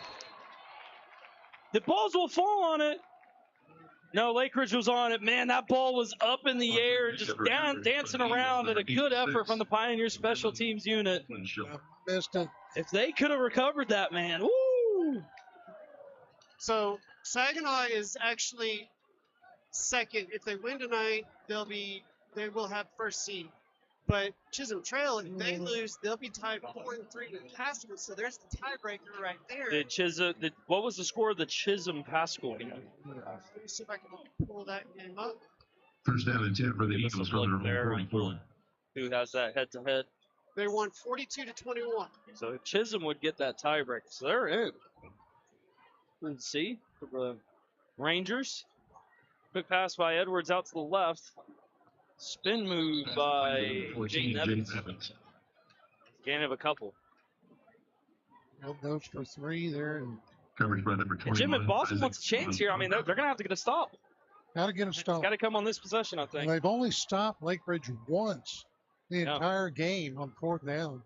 And it's really, Jim, they're dominating right here. I mean, it's just been these parts of the field, nothing deep. It's just all right here. Back to pass. Again, they're going in that flat. Got blockers. That swing pass is going to be for 6 yet again. It's Cotton on the reception for a touchdown. And Pioneer defense, they just don't have an answer the last few weeks. And again, I mean, it's every time. We're going to resemble this play. I mean, it's nothing downfield. They have everybody going downfield like the receivers. They're just blocking, and it's just a swing out that way. And, I mean, it's just really testing your DBs. How well can they tackle in the open field? And haven't been able to do it tonight.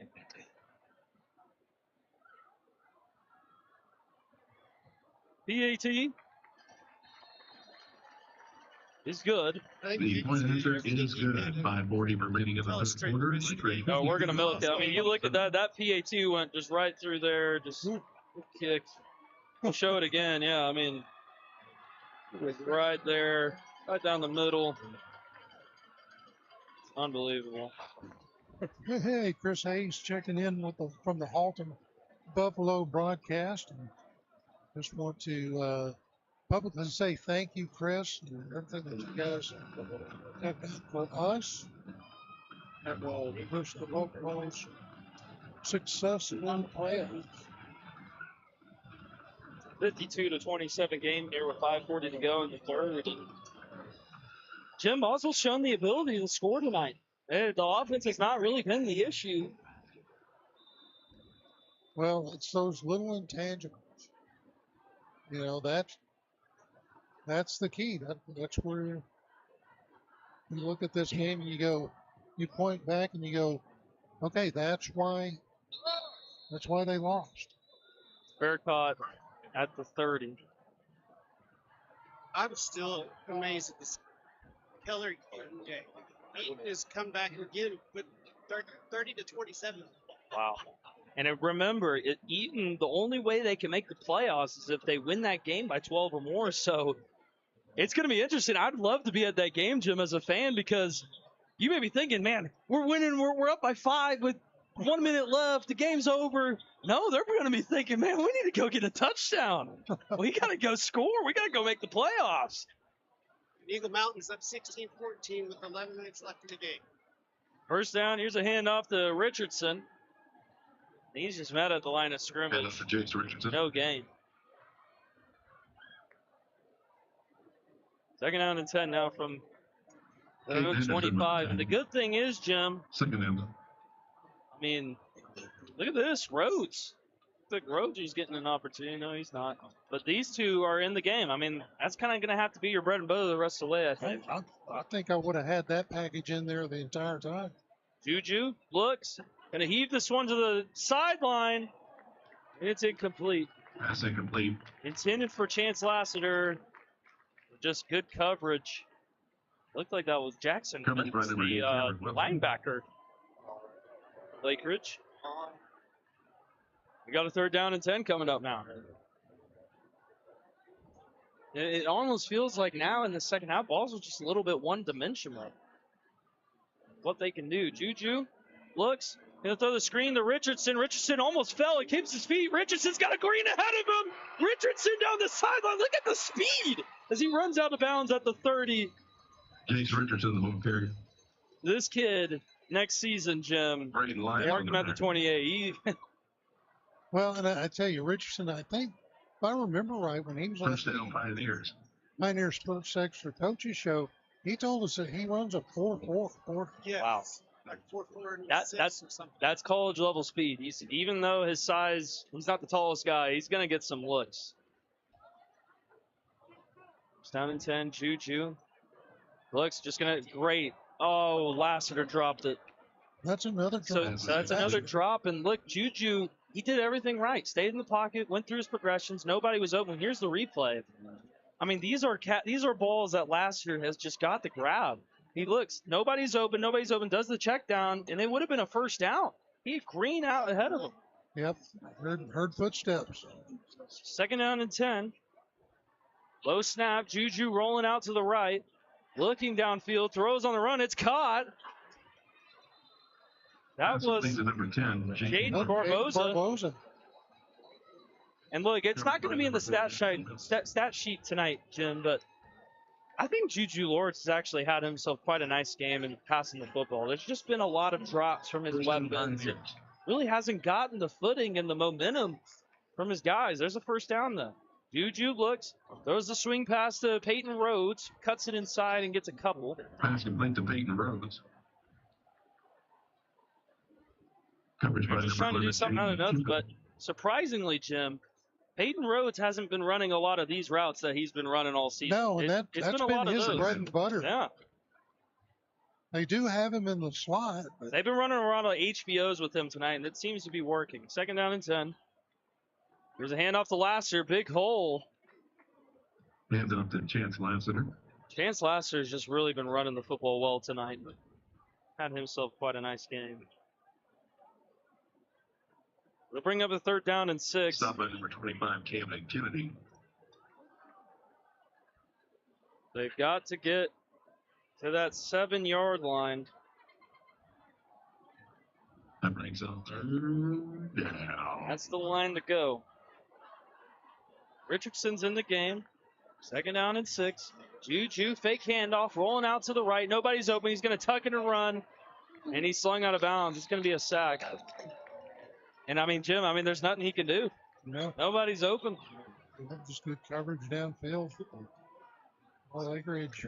So 4th down now, and field goal doesn't do you anything. So they're going to keep the offense out on the field here. So are you able to affect the opacity on that? Pass it. Yeah, make it where it's Oh, no, That no. brings up third. Make it yellow. So 4th down and 8 for the Pioneers. I'd watch out for something like a little rub here with Richardson and inside. Watch out for something like that. 4th down and 8. They ran that route with Richardson. Looks, throws in the end zone, wide open. It's caught. Touchdown. Chance Lassiter. And I mean, Jim, this offense has had themselves a great game. Yeah, just, they've got a full quarter and 2 minutes and 21 seconds to try to climb back in this. Yeah, I mean, look, we said it in the game, in the pregame. They've got to get stops. They've got to get stops. And if you have a defense that can't get stops, I mean, it's going to be a tough one to even come back from. The PAT is good. So it's now a 52 to 34 game. And still a 3-possession game.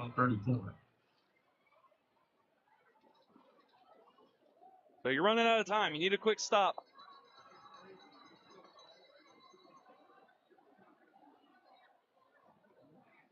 Jim, we'll tell you on the screen how many downs there needs to be on this next drive. You want to see how many?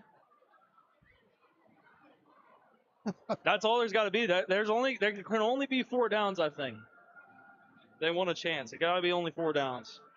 You were having too much fun with it. Man, I'm trying to do something. I don't know. As much headache as you had to get that to See, this is the telestrator I've been wanting the last few weeks. I'm trying to get all that time being used tonight. Next year's going to be fun for you guys. And I won't even be using it. If we have Jim, we've got a vision. We're gonna hope that we can get some filmers out on the deck. Maybe it's gonna be a color guy that does this. Here's an onside kick. Ball's up. Covered by Lake Ridge though. Boswell's getting a chance every time on these onside. Yeah. And the people at home could see it if I was quick enough on the camera. There it is.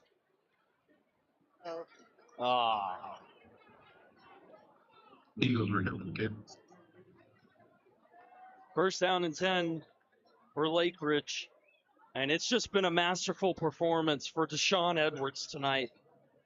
And He hasn't really done much tonight. He's just the problem is here. First down and is 10 that, for the Eagles in midfield. The Lake Ridge was having trouble stopping Boswell, but Boswell's having trouble stopping Lake Ridge. Yeah. There's no defense tonight. We called it. Edwards is going to heave this one deep. Jump ball, incomplete. Man, that one could have been picked. That one could have been picked by John Morales if that would have happened. You never know, but hey, Jim, look. Let's get our counter. Hold on. That's play 1. You don't see it because I was on No, you're good. You're good.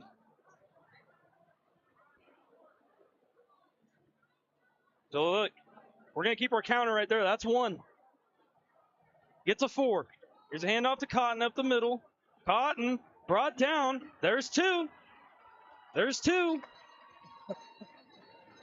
Got to get 2 more. Too bad you can't put them in the spots where they're at. Oh, dude. If the camera guy would do, Anthony Bellari on the tackle. start thinking about hiring a new camera next week. Film that crew. They're down to 9 now for Lake Ridge. Boswell needs a stop if they want a chance. Looks under pressure, throws it, jump ball, caught. It's completed, a 1st down. Oh, good job. Pioneer coaches wanted an incomplete pass, but it was caught. So you can wipe the 2s off the board, and Pioneers are running out of time here. Good job. Did a good job of keeping his feet in bounds. And that pass completion is good for a Iggy. It's just been an unbelievable game by Edwards tonight. He's just been spectacular. Really, most of his passing yards have just been on the little swing passes. Edwards throws to the right, wide open again. He slips. Pioneers got lucky. Deshaun Edwards pass complete to Emmanuel Hollins. That time they just cleared out the Covered by quarterback. 23 of Bonnie Jones. Safety Monty Jones not able to get over there quick enough. That'll move the change. So Jim, we're gonna do a little bit of a stat look on Deshaun Edwards in a moment, and to say the least, his stats are jumping off the page. It is an unbelievable showing for him tonight. Edwards looks, throws across the middle. Oh! Another almost pickable ball there by Isaac Bondonga. It'll bring up third down. Or we got a second down. Yeah, we got a second down. Let's see. Byron Nelson is up 28-14 at the start of the fourth quarter over Keller Central. That's one. Got to get to four. Edwards trying to get the play here. 12 on the play clock. 8 on the play clock. Still a lot of confusion at the line. He'll snap it. Edwards looking. Still passing tonight. Edwards throws across the middle. Another almost pickable ball by Bondonga. Isaac Bondonga having himself a good little second half in the secondary. And that's 2. Well, that's what I talked about in the first half. If they can get in there and jump one of those routes. And Jim, a field goal here actually isn't a bad thing. We're still talking a 21-point ball game if that happens. Still 3-possession game. So if they can get a stop here and force a fourth down, I mean, you never know what can happen in the fourth. Edwards in the gun. Looks, going to throw quick. Out to the right, trying to get blockers. Good Pioneers all over it. There you go. And that's 3. So we've gotten the 3. And Lake Ridge going to try to make a decision here. I don't think they don't have to run a play here. So that'll do it for the third quarter of play, where Lake Ridge leads the Pioneers 52-34. And Jim, if we want to do some math, that's 86 combined points in 3 quarters. Well, and that's been kind of the story for Mansfield Lake Ridge. They had a game a couple of weeks ago against Weatherford that ended up being a shootout. Yeah. I think there were 100 points scored in that game. All right, Jim, before we, we'll do the fourth quarter here.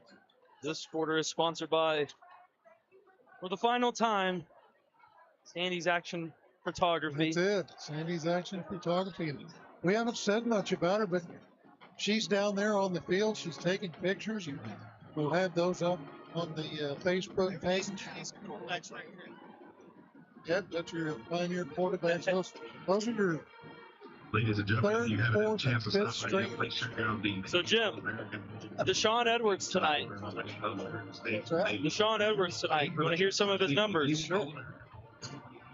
22, 26, 354 yards. How many touchdowns? 6 of them. I mean, it's just unbelievable what game he's had tonight. Well, and that thing that jumps out about that stat is they're not playing the football well. No, they're not. And They don't have to. it's funny because a lot of his passes are just design runs. They're just throwing the ball out in the flat. So this will be a 35-yard field goal here and a good opportunity for the Pioneers. The kick is up, and it's good. So this actually isn't a bad thing. So it moves to a 21-point game here in the fourth quarter. 21's a lot, but it's still a 3-possession game. If Boston can get a touchdown, they can cut it to 14. And look, you never know. Well, you know, I've seen stranger things happen. we've seen the Boswell Pioneers on the other end of that thing several times last 4 minutes of the season.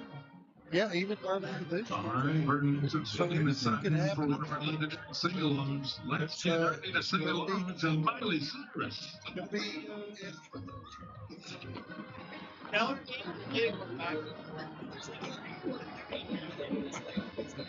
Wow. Eaton's going to have to hope they can swing that real quickly if they want a chance. just after. So if those scores hold up, Keller Indians will actually make the postseason, and that will actually change a little bit in their in the classification realm because Keller has a very high classification. So we'll have to do the numbers on that in the post game. And Boswell will fair catch it at the 29. Take over there with 11:56 to go. Jim, what are you thinking here? I mean, 21-point game. I mean, what's the Boswell offense going to need to do here to even give themselves a chance down the stretch? You're going to have to go up tempo, that's for sure. Yep. Need a big one here. I think you've got to utilize Lassiter in both the, giving the ball in his hands, but also as an equal. Richardson actually isn't in. They're just going to bunch everybody up right here. So a bit of an interesting set for Boswell with Richardson off the field. Juju back to pass. Throws the swing out to Lassiter. Spin moves. And, I mean, Jim, he could have lost a little bit more, but Lakers was all over that. Yeah, Lakers doing a good job up front. Taking control of that line. But you know what they're doing whenever they're in the passing game on Lassiter. I mean, they're just keying on him every time. That's why I say you put Richardson in there in the backfield. Yeah, that's why you need these two together every time. Got to have it. But you've also got to get Porter Stevenson involved too. So hand it off to Richardson. He's got nowhere to go. And Jim, I mean, I think that's just all set up to just a tough first down where you lose yardage. You're kind of in a hole. Kennedy and Javen Cupid. Well, again, I think Lake Ridge has figured something out. And they're winning the battle in the trenches right now. Third down and 14. Their own 24. I mean, they need at least 8 here, I think, to feel comfortable. Lord's back to pass, feeling the pressure. Steps up in the pocket. I mean, there's nobody open downfield. He'll get some yards, but it's tough for a quarterback to get settled and have something to get going. If everybody's running, they're covered downfield, and the punting unit will come out. Yeah, very rare sight for the Boswell Pioneers. This is the First punt tonight. They don't punt very often. Just tells you how great the offense has played tonight, truthfully. 34 points, and there was a moment in the season where they were kind of struggling to get the 30, but the last few weeks, I mean, they've been red hot. Well, I was trying to remember. They haven't hit 50 this year, have they? Don't think so. Hit 40 last week. I think last week was the first time they got there. Oh, great ball. Good punt. Good Pioneer. 37.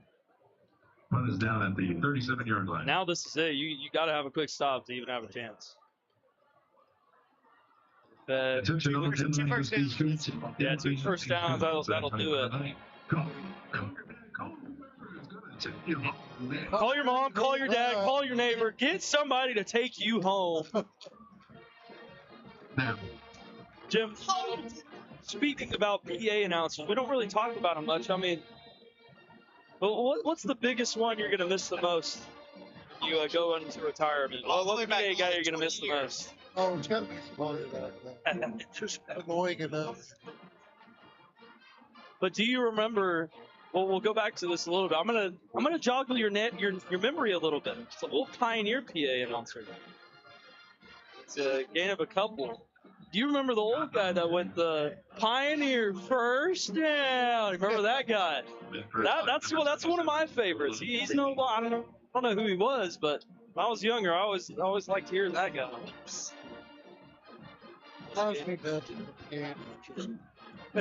They get about them. No, the third down. Oh yeah. Second and 8. Edwards is the design quarterback draw, and he's just got nowhere but green ahead of him. And Lake Ridge will take it inside the 5. Much like that they are close to the end zone, the Pioneers this season is close to the end. And his score saved the touchdown, but it may just be a delayed action. What looked like a potential Pioneer upset tonight here early in this one. Just a couple plays knocked them out of the game, and This is why they're in this position. Edwards keeps it on the read option. He's in. Another touchdown. Deshaun Edwards, he's just been spectacular. Yeah, I believe they had a shot. Had another touchdown. Deshaun Edwards. It looked like in that first quarter and a half, it was going to be a close game. So, Jim, Deshaun Edwards has a lot of touchdowns. A whole lot of them.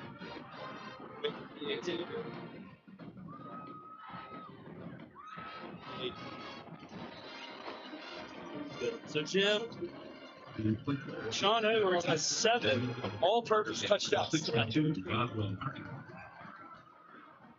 Unbelievable game by him. Just an unbelievable game by him. And quite interesting. He has all the touchdowns for Lakers tonight.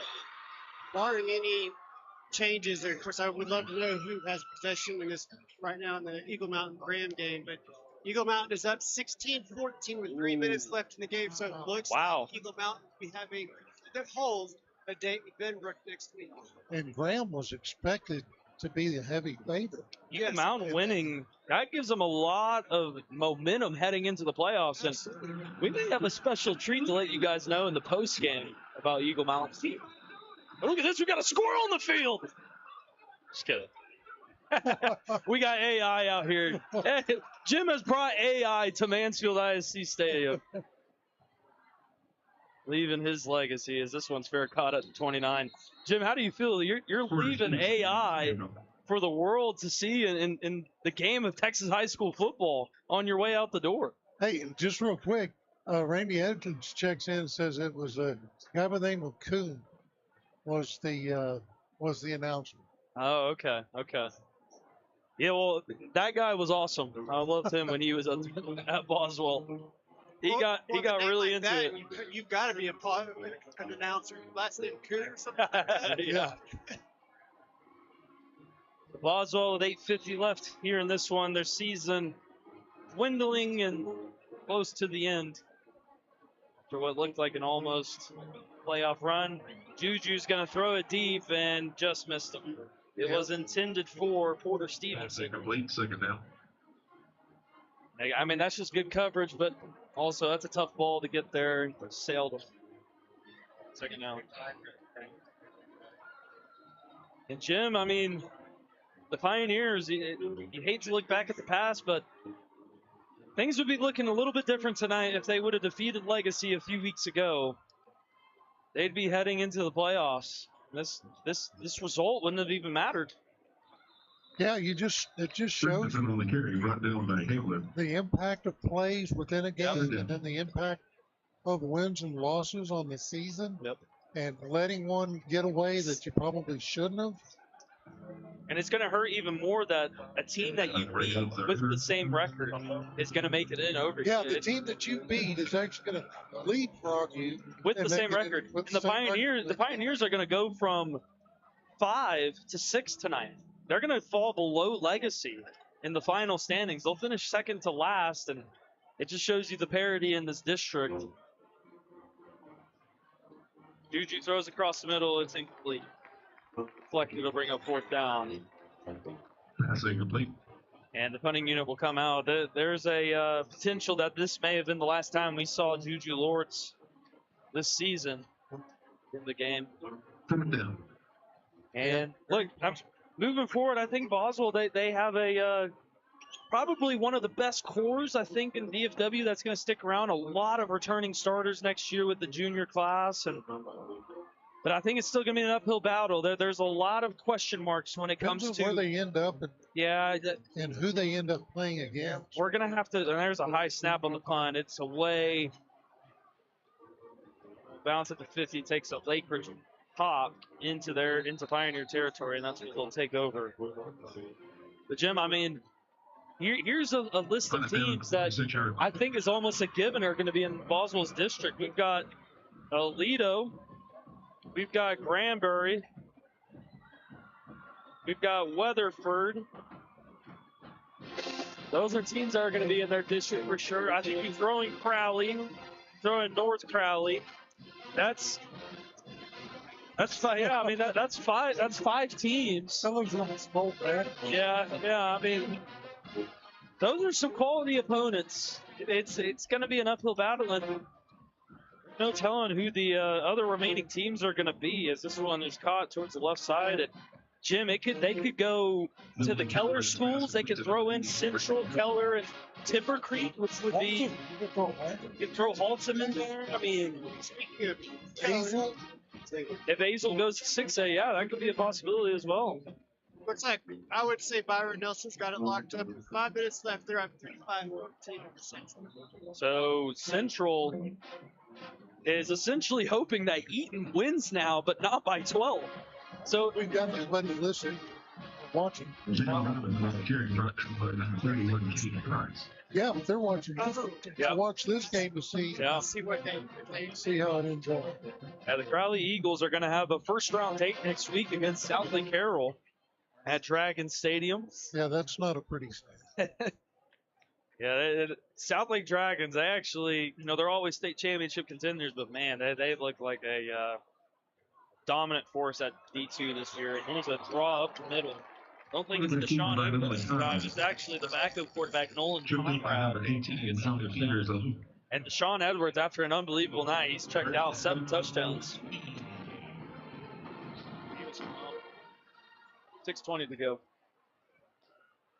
So yeah, I mean there's a lot of hypotheticals, and I think Keith, I'm putting you on the spot here. I mean, when we get closer to snapshot day, or not snapshot day, but whenever they start finalizing what the cutoff's going to be, cutoff day, I think me and Keith may actually do like a podcast style show where we talk about it.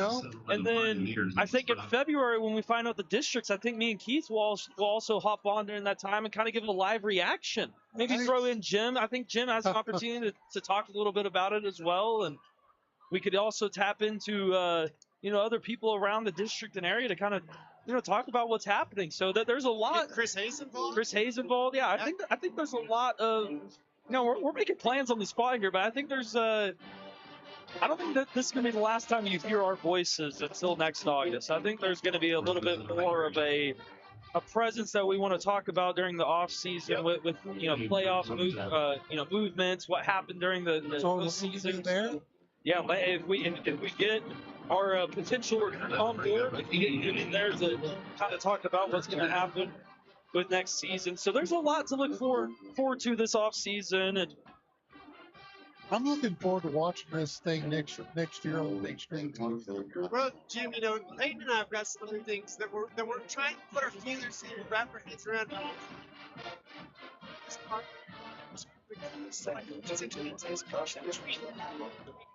Yep. And we've got some already. Well, the telestrators. I've got one. This one's staying around.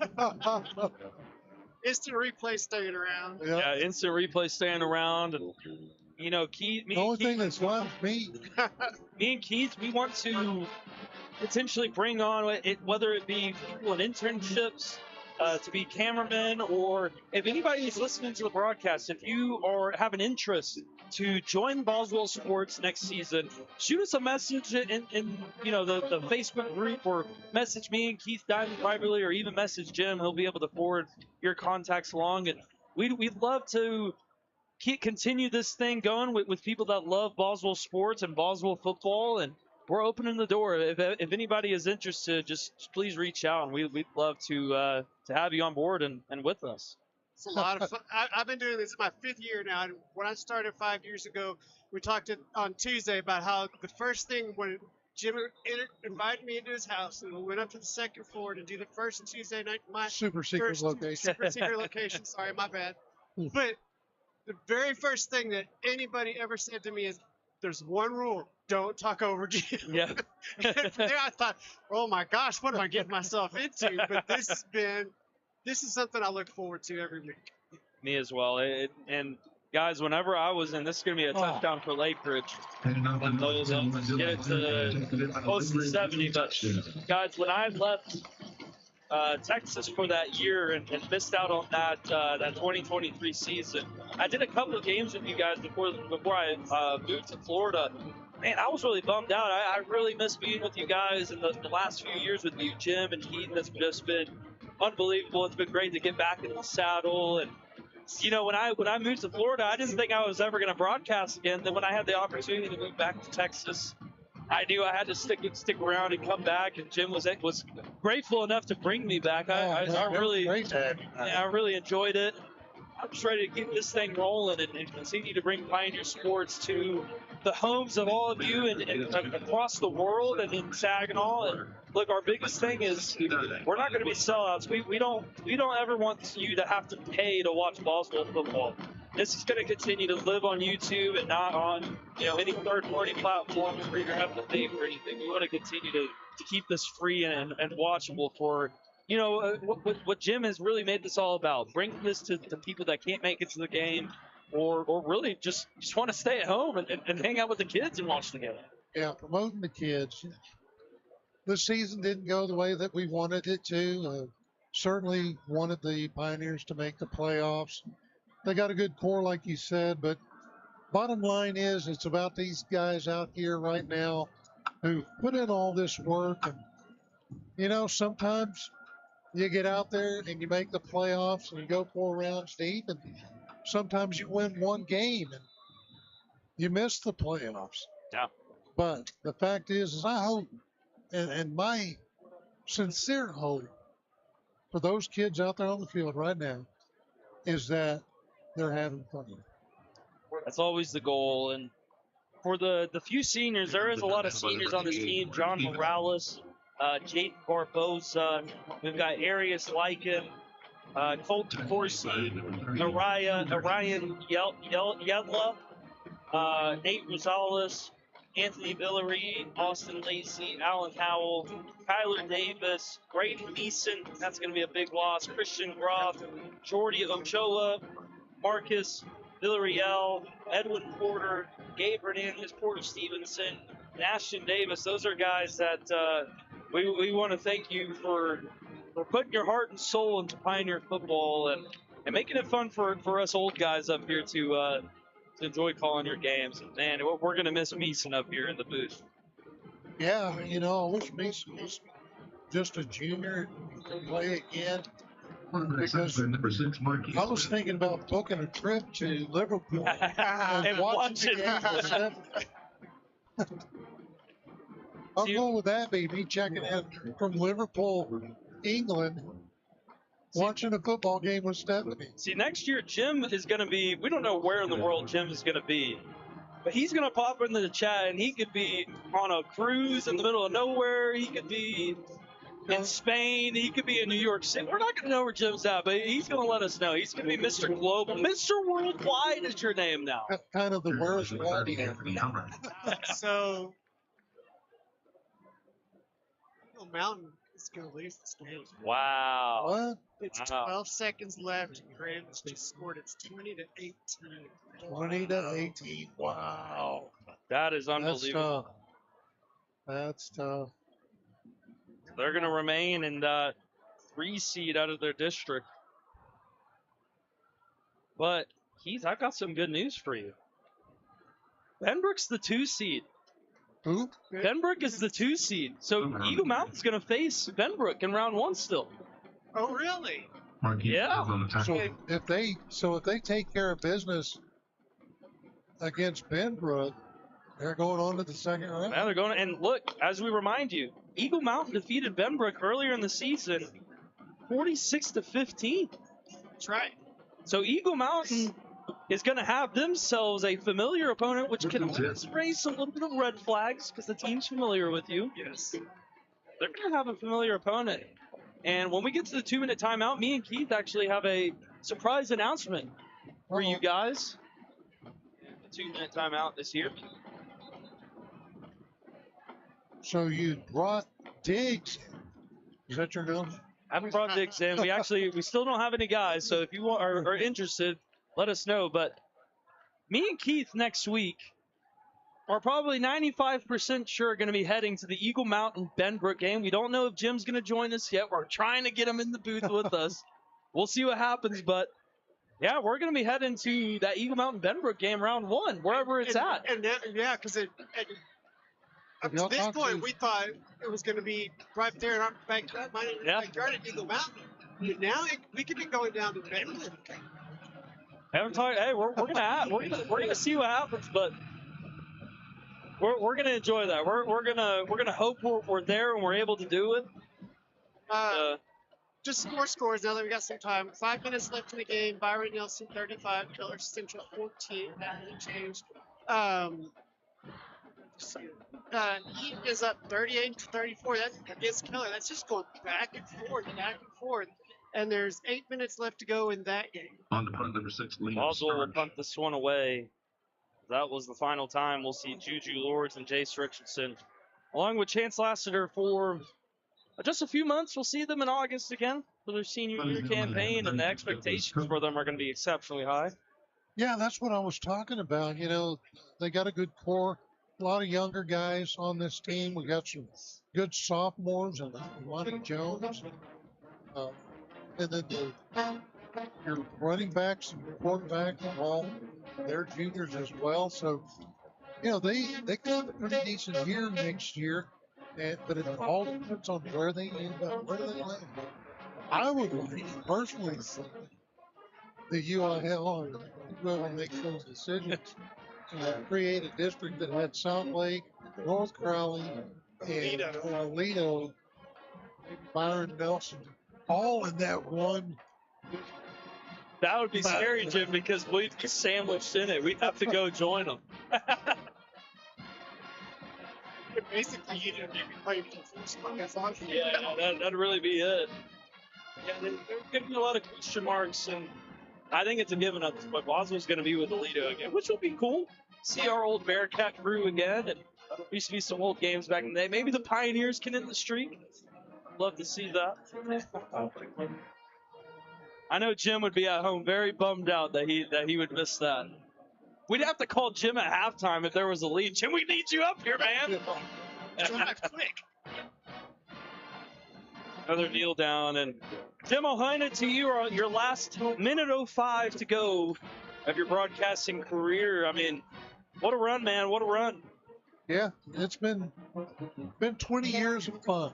You know, I've really enjoyed it. I really enjoyed having you guys as part of the crew. And really just everybody who's been a part of the crews over the years. Everybody, Daniel Walker, really, you know, I have to give a lot of credit to him because I came into this just a dad, an old dance team member, and David had 13 years of radio experience. I learned a lot from him.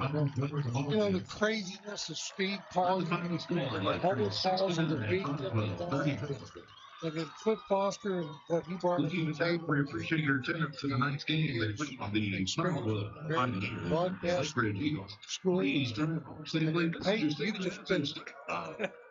You're too nice. You're too nice. I really look forward to what you guys are going to do with this thing here in the future. He doesn't get enough credit. Scott, he does not end up with purple tunnel. I'll be shocked because he's running the mouse 90 miles an hour. One thing that I do hope you guys do is get a good channel.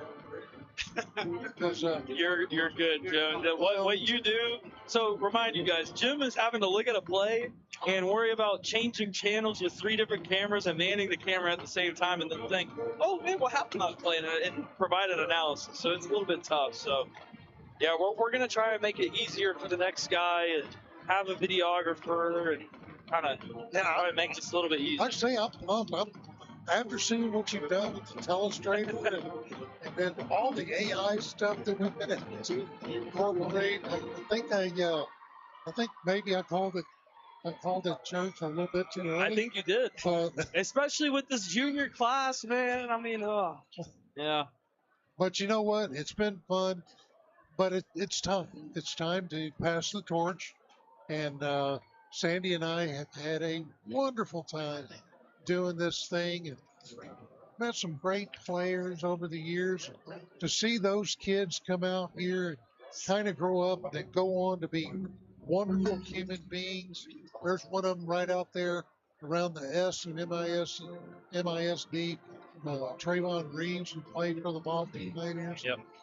Just knowing those guys, seeing those guys, and seeing what kind of people they've become, I tell you what, it couldn't be more blessed. I know you guys are going to do the same thing. That's I'm trying to get the camera on you, but apparently that was. Sorry, Jim. You guys saw us at our stressed out time trying to find out the telestrator. That was pregame. I don't know how that picture is taken. Stuck there. I was thinking it was going to be stuck Oh, there. that's crazy. That's crazy. At least I'm not crying. But yeah, hats off to Sandy. Let's see if I can get a shot of her. She's down there. She's her bottom time. And she's got, this is the craziest thing. We have never, ever gone to a football 20 years. She's never had to wear a paper sack. So she goes out with the paper sack. She goes out with the paper sack. Crying at And home. she's crying down there, and these boys, of course, we said it during the show Tuesday night. The athletes down there, they're crying. The seniors are crying. It's their last game. Unless you win the state championship, your season ends on a loss. Yeah. It's so- it's not a good feeling. Yeah, it's not a good feeling, but couldn't be prouder of what we've built here at Boswell Sports.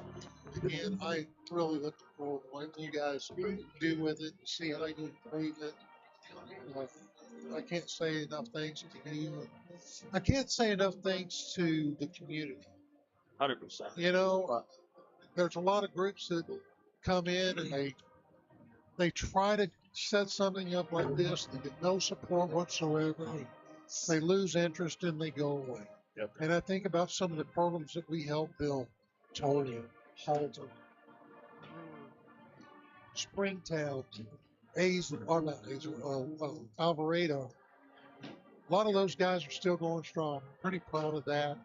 I love the way I've seen this thing grow over the past 20 years. A couple of microphones that we bought at Radio Shack with a little $15 soundboard that, Jim, there's a couple kids that are playing in high school. They don't even know what a Radio Shack is. Yeah, so Radio Shack, yeah. That's where you bought all your electronics. It's the place. That was the Yeah, best time. Thankfully, I'm old enough. I know what a Radio Shack is, so I'm up in that age now. So thankfully, I'm not the youngin that doesn't know anything anymore. But we went years and years, and we didn't get to show video, and I think it was a travesty. Yeah. One of the good things that came out of COVID was that the UIL lifted their restriction on the video portion of calling games, and it's been great ever since. We love trying to put the best possible product out there for you. We try to mimic professional broadcast. Sometimes we get it right, sometimes we don't. But it's really a growing thing. And I can't wait to see where it goes from there. Who knows? At some point, AI may replace us in the booth.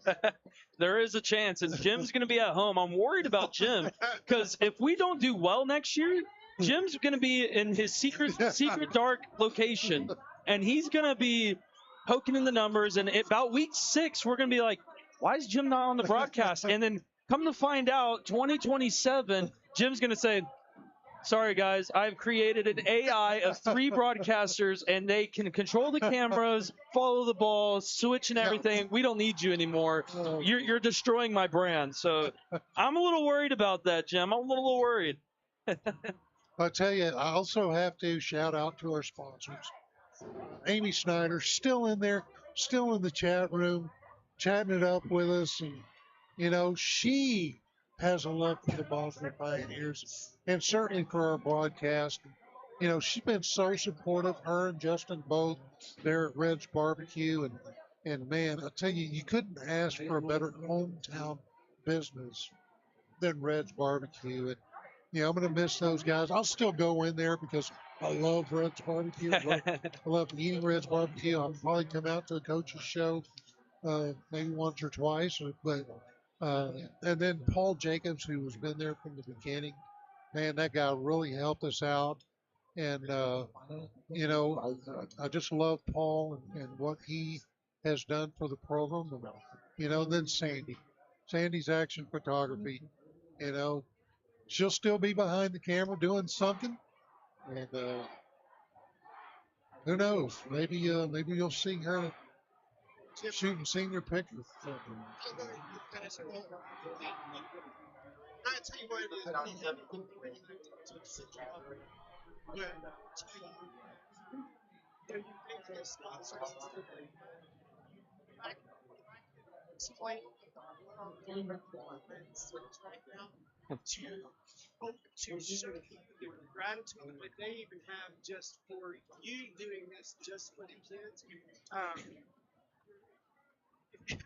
think you're going to be kind of in the same spot with some of the emotions and stuff for our thank you gift for bringing us into this with review for the people that are get to experience this with you.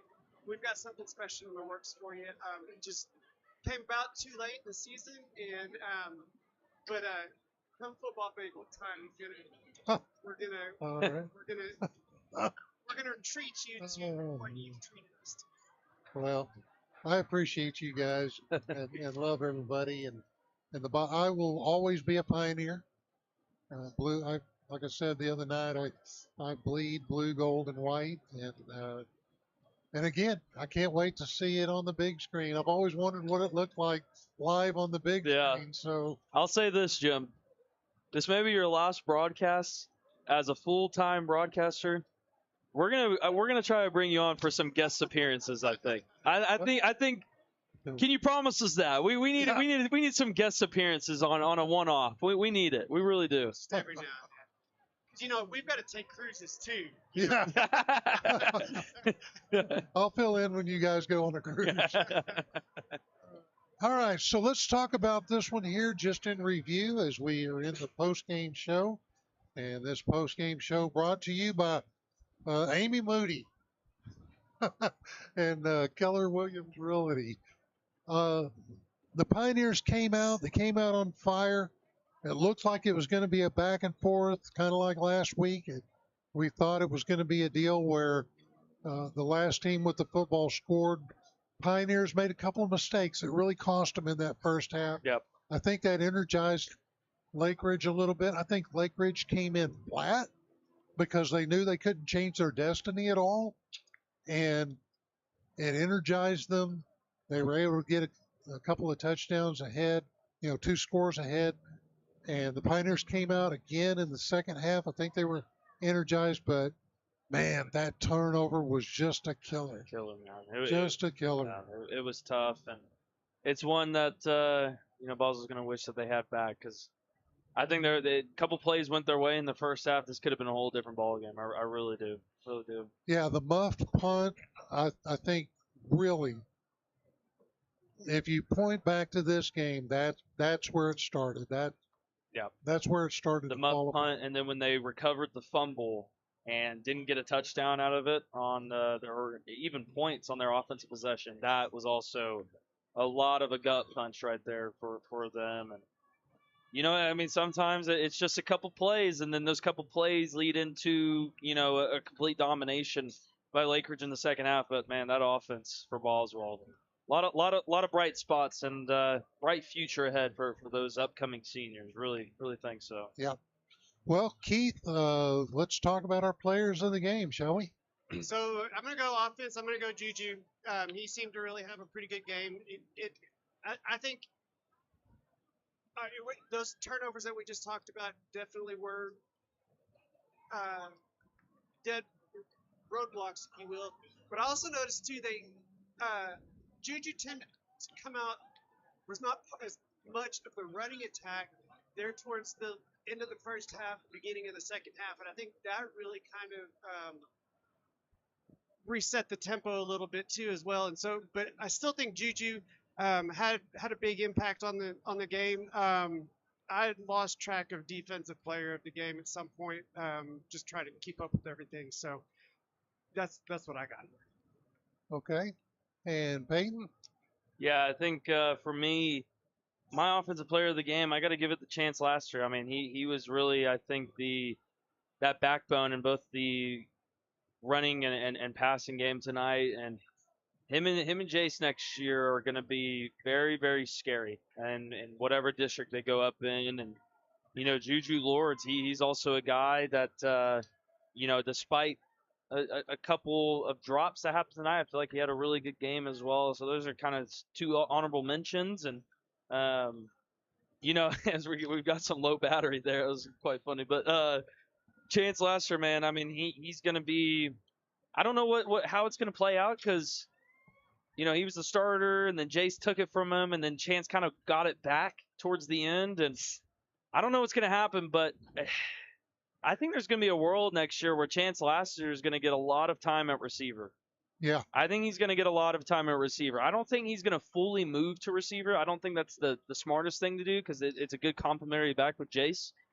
But I think Juju needs a deep ball threat. I think he really needs a deep ball threat, because Porter Stevenson and Peyton Rhodes, those are some good cats. But they're not really deep ball guys. They need somebody that can beat them over the top, that can beat the opposition over the top, so they can kind of free them up underneath. So that's going to be something that they're going to need, and I wouldn't be surprised if Laster kind of makes that change. And then defensively, man, I mean, there's a lot of good guys. I think Bondonga, he had himself quite a nice game, I thought, in the secondary, despite kind of the open field tackling issues that we saw. Up front for Boswell had a really good game. Uribe, he's going to be a guy that I'm really excited about seeing. I think this is going to be a big offseason for him. I'd love for him to kind of hit that next level, because he's got a lot of potential, I think, on that defensive line. He wreaks havoc, and he brings a lot of energy. I really want him to kind of have that presence as the lights are coming down on us here. All right. Yeah, I mean, Uribe, he's going to be a dude next year, so I'm really excited about him. Yeah, I agree with you 100%. For me on offense, definitely Chance Laster. I thought he had a real good ball game, and look for good things from him next year. And then, of course, on defense, as we try to go real quick here, Uribe has just wreaked havoc. He reminds me a lot of Dominic Hill. Yep. A young Dominic Hill. Yep. And I think he'll have a good season next year. If he sticks with it, he's got good passion and good size, and I think he's going to be a force to be reckoned with. 100%. So that'll do it here. The Boswell Pioneers, unfortunately, their season ends as they fall to the Lake Ridge Eagles 69-34 here at Newsom Stadium in Mansfield, Texas. And guys, once again, thank you so much. Thank you so much for being a part of this. And I look forward to seeing what you do next year. Excited, man. Really excited. For me and Sandy, we love you guys, and we appreciate you. And we're going to sign off now. The guy asked me whenever I came in to get my credentials. He said, how long have you been broadcasting Boswell? I said, 20 years. Wow. I told him, I said, this is the last one. And he goes, really? I said, yeah. And he goes, well, have you thought about how you're going to sign off? And I'm like, no, not really. So here it goes. For Peyton Peterson, Keith Diamond, and lovely Mrs. Howard, this is Jim Howard saying good night for one last time, and forever and always, go Boz. Go Boz. Whoa, hey, whoa, hey, whoa, hey, whoa. Under the lights, where the warriors ride, Friday night fire, feel the pioneer pride. From the first down fight to the final bell, we're Boswell born, you know the name well. It's football Friday night, for the brand we stand, we fight. With the blue and gold, side by side, we bleed pioneer pride.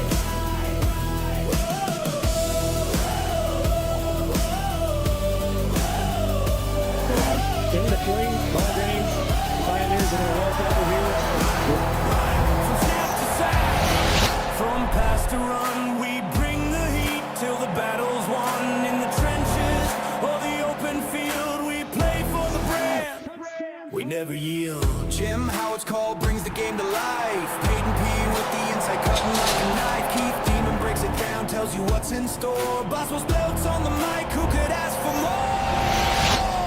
It's Football Friday night with the heart, the grit, the might. Boswell Pioneers take flight. We play for the brand all day, all night.